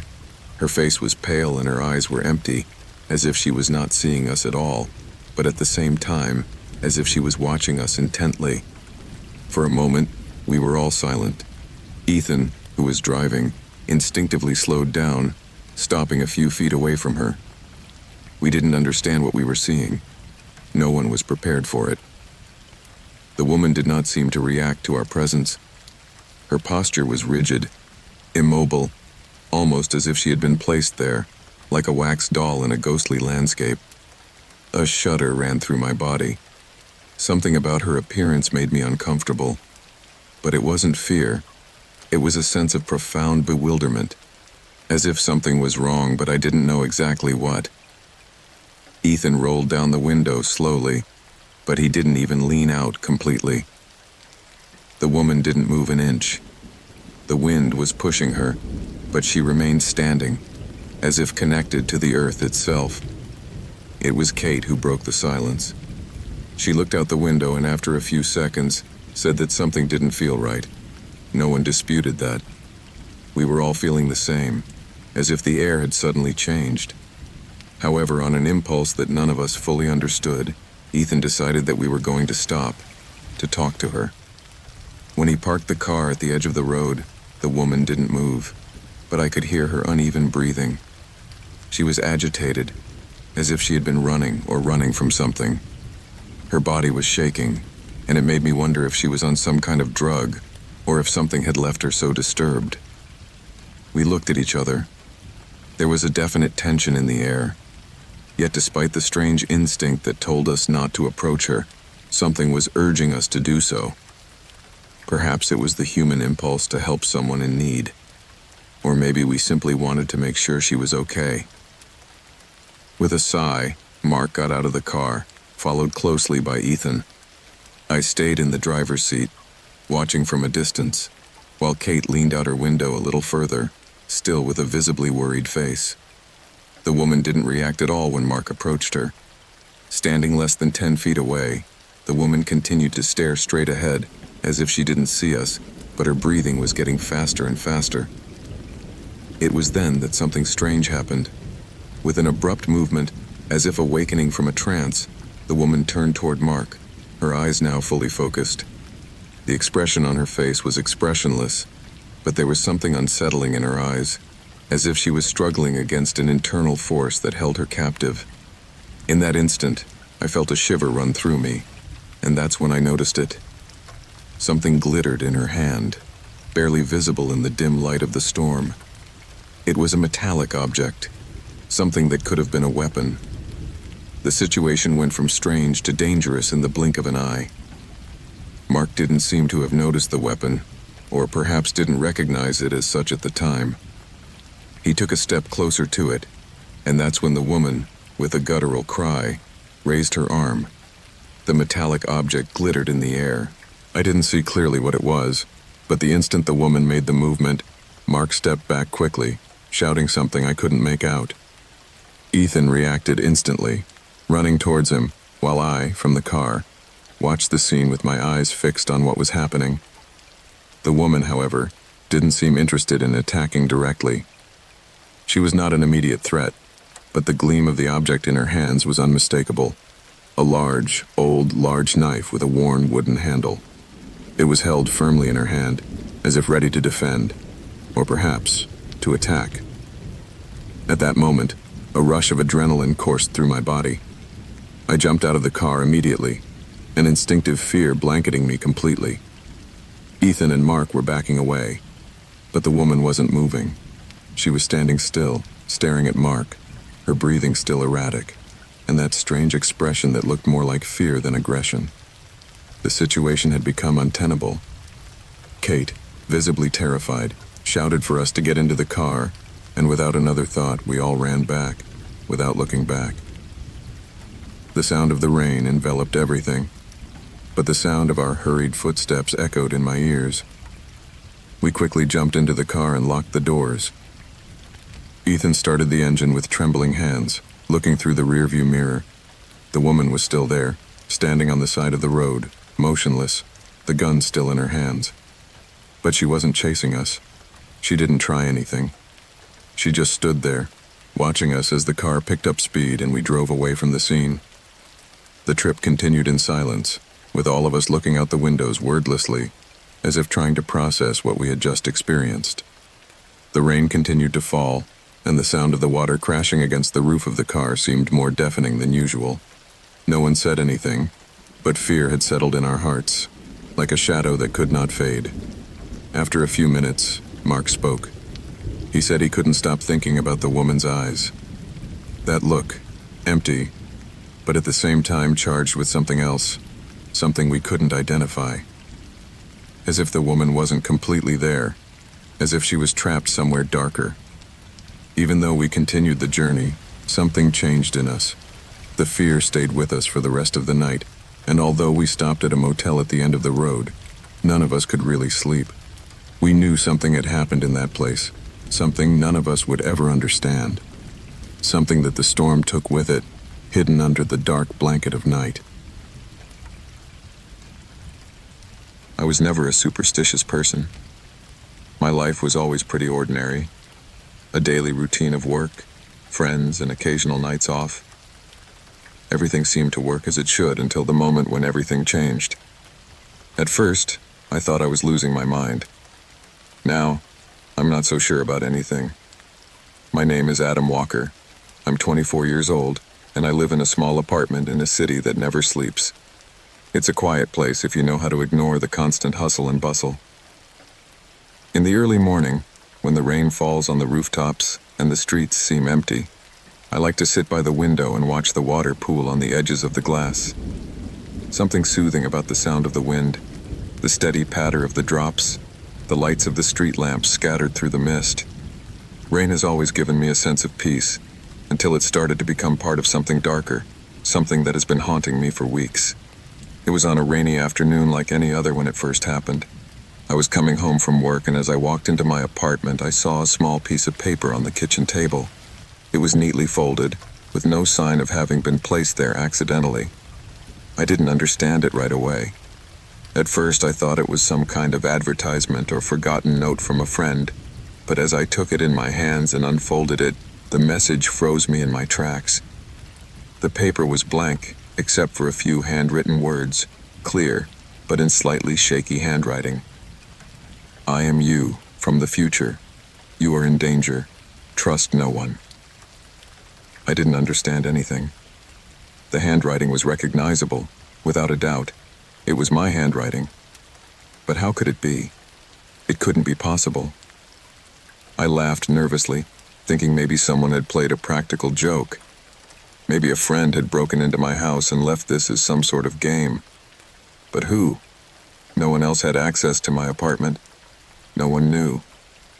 I sat on the couch, the paper in my hands, watching the rain fall with a strange feeling, as if a weight had appeared on my shoulders. I didn't think much of it, thinking it was just an absurd fantasy. However, that night I could not sleep well. Thoughts kept running through my head, as if a fleeting idea had touched something deep inside me. Somehow I was nervous, not because of the message itself, but because of the feeling that something in my life was about to change. The next day, on my way home from work, the same scene repeated itself. A piece of paper, on the table, again neatly folded. My heart skipped a beat when I saw the words written on it. I told you not to trust anyone. The clock is ticking. Something terrible will happen tomorrow. Panic began to take hold of me.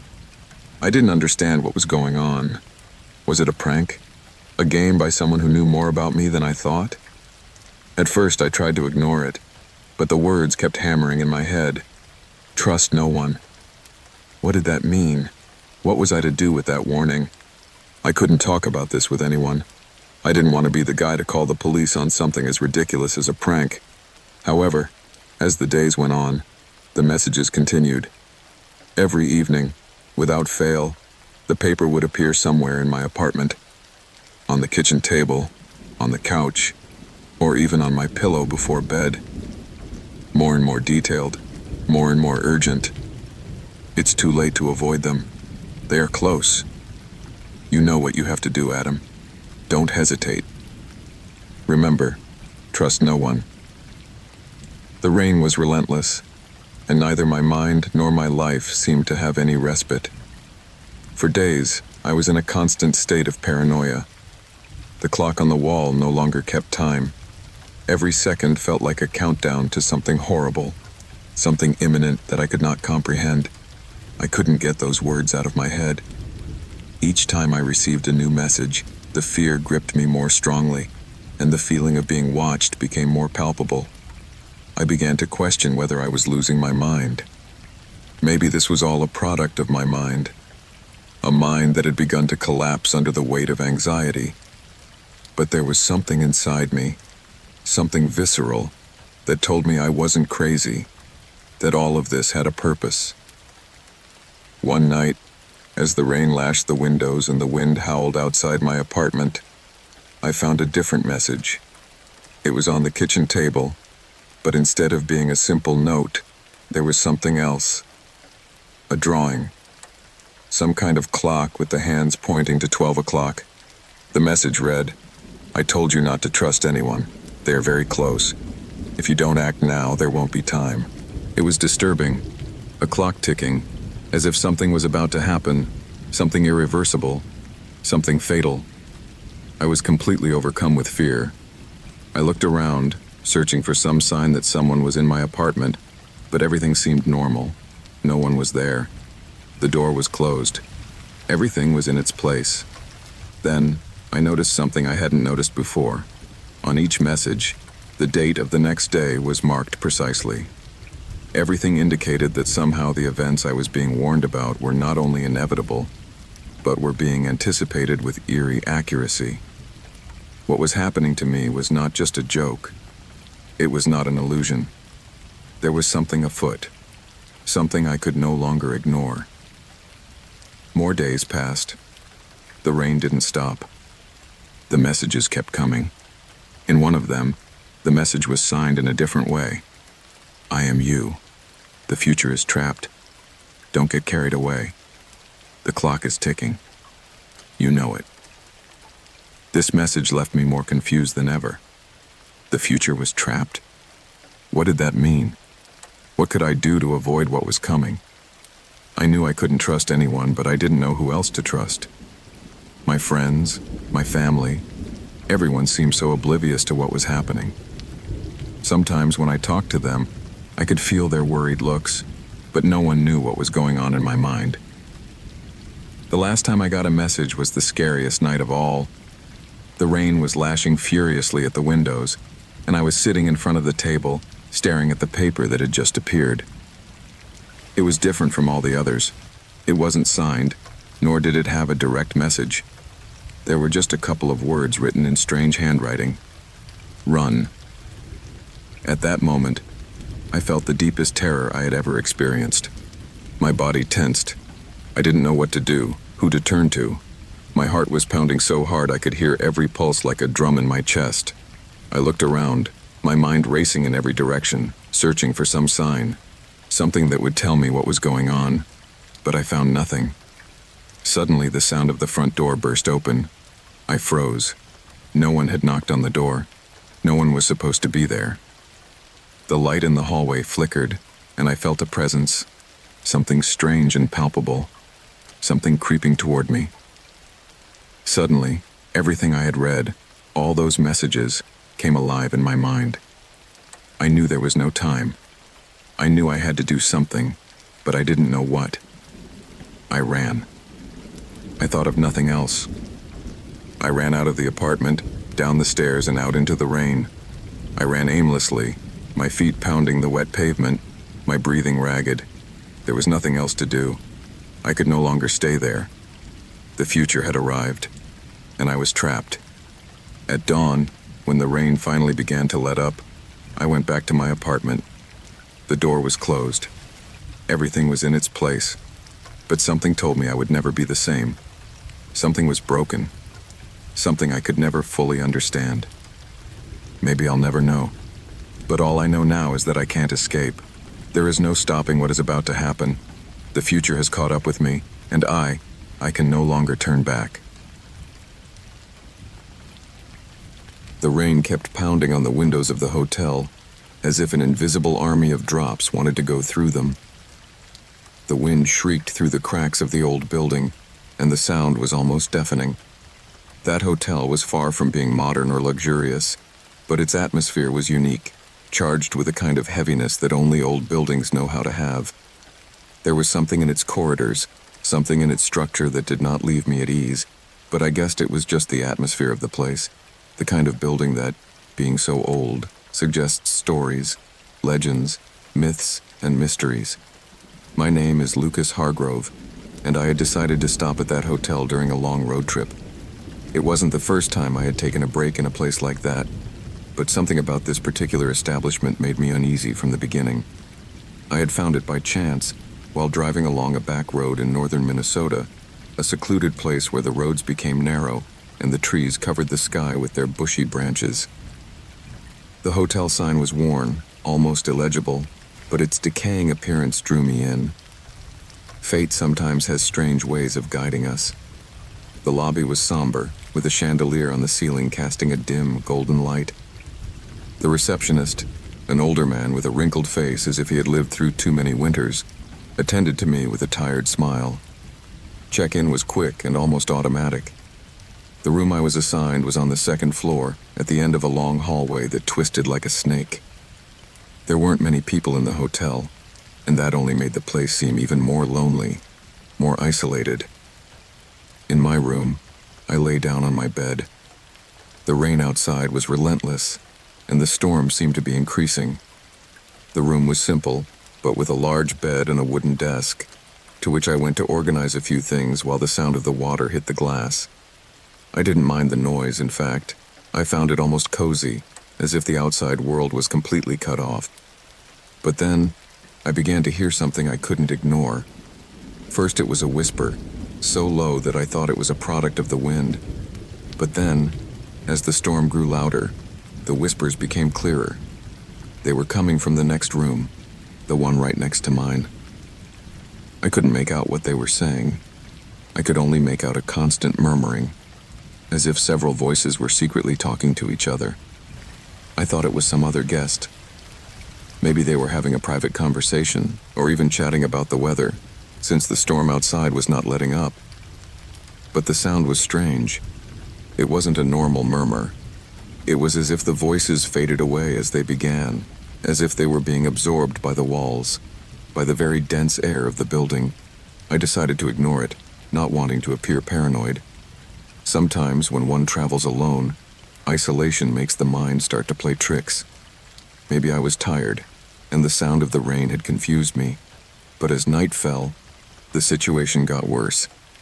The whispers didn't stop.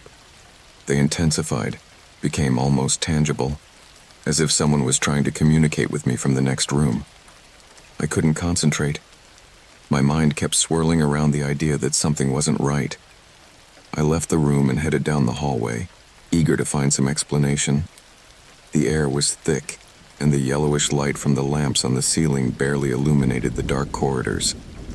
I walked to the next room, trying to make as little noise as possible, but as I got closer, the whispers seemed to get louder, as if they were calling me. I stood there for a few seconds, standing in front of the door, wondering if I should knock on it or just go back to my room. Finally, my curiosity got the better of my fear, so I knocked on the door. No one answered. I knocked again, more firmly this time. No one answered. Intrigued, I looked around, searching for some sign that someone might be there. The door was locked, but something inside me told me I should find out more. I decided to go to the lobby and ask the receptionist about the next room. If someone was there, maybe he could explain the strange noises. Maybe it was a coincidence. Maybe there was nothing strange about any of this. But something told me I shouldn't ignore it. The receptionist, seeing me approach, looked at me with a tired smile, as if he wasn't surprised by my question. The answer he gave me left me even more puzzled. "Room 205, he said, pointing down the hall. "That room has been empty for years, sir." Something in his voice made me uncomfortable. I wasn't sure if I'd understood correctly, but I persisted. "Empty? Why?" The receptionist nodded slowly, as if preparing to tell me something he had been holding back for a long time. But in the end, he said nothing. He just gave me a strange look, as if it wasn't the first time someone had asked him that very question. "The hotel has a lot of strange stories," he muttered. "But that room, better forget about it." He gave me no further explanation. I went back to my room, but my mind kept spinning at his words. How was it possible that the room was empty when I clearly heard voices coming from it? Was I imagining it all? Was it a macabre prank by the hotel staff? I tried to shake off these thoughts, but the uncomfortable feeling kept growing. That night, as the rain continued its incessant pounding against the windows, the whispers returned, louder than before. This time, I could make out something else in them, something that chilled my blood. They weren't just murmurs, but seemed to be directed at me. The sound filtered through the walls with a clarity I couldn't ignore. I was sure someone, or something, was in that room. My mind could find no logical explanation. The receptionist had been clear. The room had been empty for years. But the voices weren't lying. At least not mine. I got out of bed and went back to the door of room 205. This time, without a second thought, I pushed the handle. The door, to my surprise, opened without resistance. The cold air inside enveloped me like an invisible curtain, and the darkness inside the room seemed even denser than outside. I couldn't see anything clearly, but I felt it. Something was not right. Something was waiting inside that room. Something that had been there for years, waiting to be discovered. As my eyesight adjusted to the gloom, I began to make out the shadows of furniture covered by white sheets, just like a room left empty for too long. But there was something else. In the far corner of the room, there was a figure. A dark figure, almost human, but not enough for me to be sure what it was. The whispers intensified, closer now than ever, and something told me I shouldn't come any closer.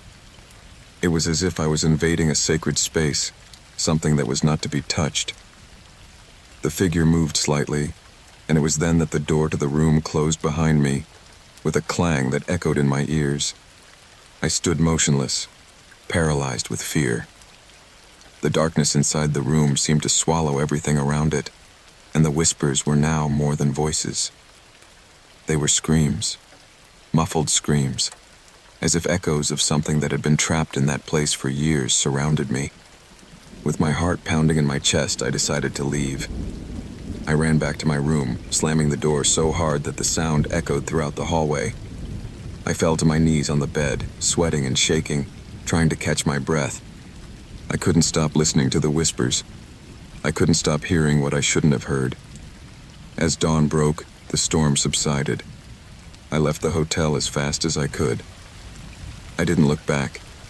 I never went back to that hotel, and I never knew what was really in that room 205. But the next time I look at an old, lonely hotel, I will remember the echo of those whispers, the cold of that empty room, and the feeling that some doors should not be opened. The rain began to fall hard that night, lashing the windows of the house as if it wanted to break them. The thunder rumbled with such intensity that it seemed to shake the walls. It was the kind of storm that stripped the night of all stillness, that pushed the boundaries of the outside world into the unknown. I was sitting on the couch, looking out the large living room windows, watching the water droplets slide down the glass. The rain in our house, in our neighborhood, had always been a kind of comfort. A sound that helped me disconnect from the stresses of work, of everyday life. Rain was not something I was afraid of. However, that night there was something different in the air. My children, Jake and Emma, had already gone to bed, and my wife, Allison, was in the kitchen making a cup of tea. Everything seemed normal, but something was changing in the atmosphere. Something in the house itself, something I couldn't identify. We lived in an old house, one of those with a history behind it, something I had always liked.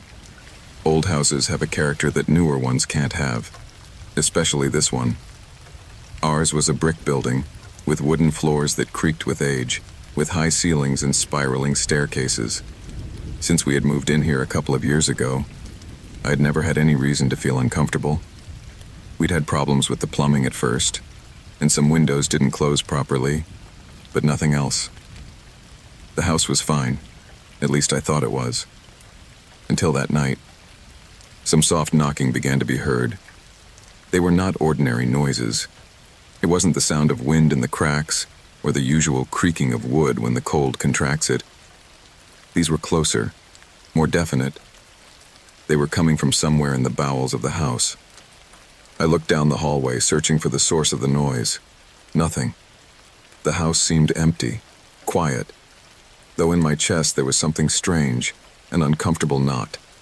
The knocking continued, more persistent now, as if something was hitting a wall from inside. At first, I thought it was some kind of animal, a squirrel, maybe a rodent, trapped in the walls. It had happened to us before, and those noises always went away after a couple of days. But this time, the feeling was different. It was too close, too clear. It wasn't coming from the outside walls. It was coming from inside the house itself. I got up from the couch, a little uncomfortably, and headed down the hallway. Allison had already come out of the kitchen, and she looked at me with a raised eyebrow, wondering what I was doing. We heard the noises at the same time. Soft knocks, but unmistakable.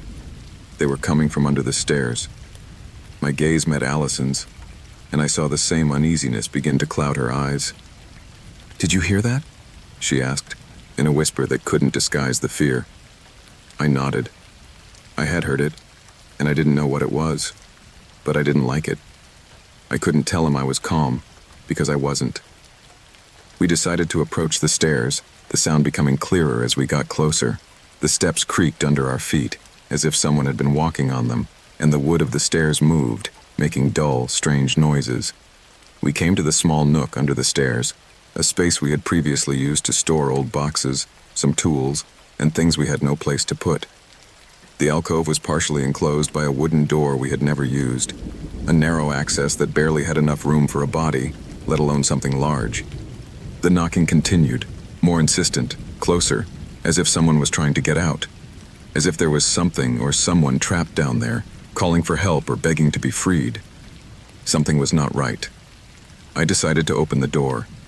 The wood creaked with an eerie sound as it was forced open. The space behind the door was dark, much darker than I expected. Nothing was visible to the naked eye, but the feeling of confinement was palpable. The air was heavy, and the smell emanating from the place was unbearable. It was not a musty smell, but something much deeper, something that could not be easily identified. But at that moment, a shiver ran down my spine. My breathing slowed, and my heart began to beat harder. When I turned on the flashlight, the beam of light illuminated a small room, a cramped space, with brick walls covered in a layer of dust and cobwebs. The floor was covered with scraps of paper, old clothes, and objects that seemed to have been thrown there in a hurry. But what surprised me most was what I saw in the far corner of that dark chamber. There was a makeshift bed made of torn mattresses and dirty sheets, and on it a human figure. At first I thought it was someone sleeping, but the face of that figure was disturbing. The pale skin, the closed eyes, and the frozen expression of someone who had been a long time without moving. The body was thin, almost skeletal, and the feeling that this person was not supposed to be there paralyzed me completely, and I couldn't understand what I was seeing. How could someone live in this space without us knowing about it? How long had they been there? There was something in the air, something that told me that this figure was not someone who had simply taken refuge for a short period. No, it was clear that he had spent months, perhaps years, hiding in that place, like a shadow among the shadows. I felt Allison's hand on my shoulder, and in that moment, I understood that the tension in the air wasn't just mine. She felt it too.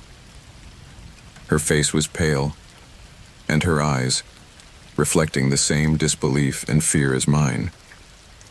At first, everything seemed to have stopped. Time, space, everything seemed to become static as we looked at the man who had been living there. Then, something moved. A shudder ran through the figure, as if awakening from a deep sleep. The eyes, previously closed, slowly opened.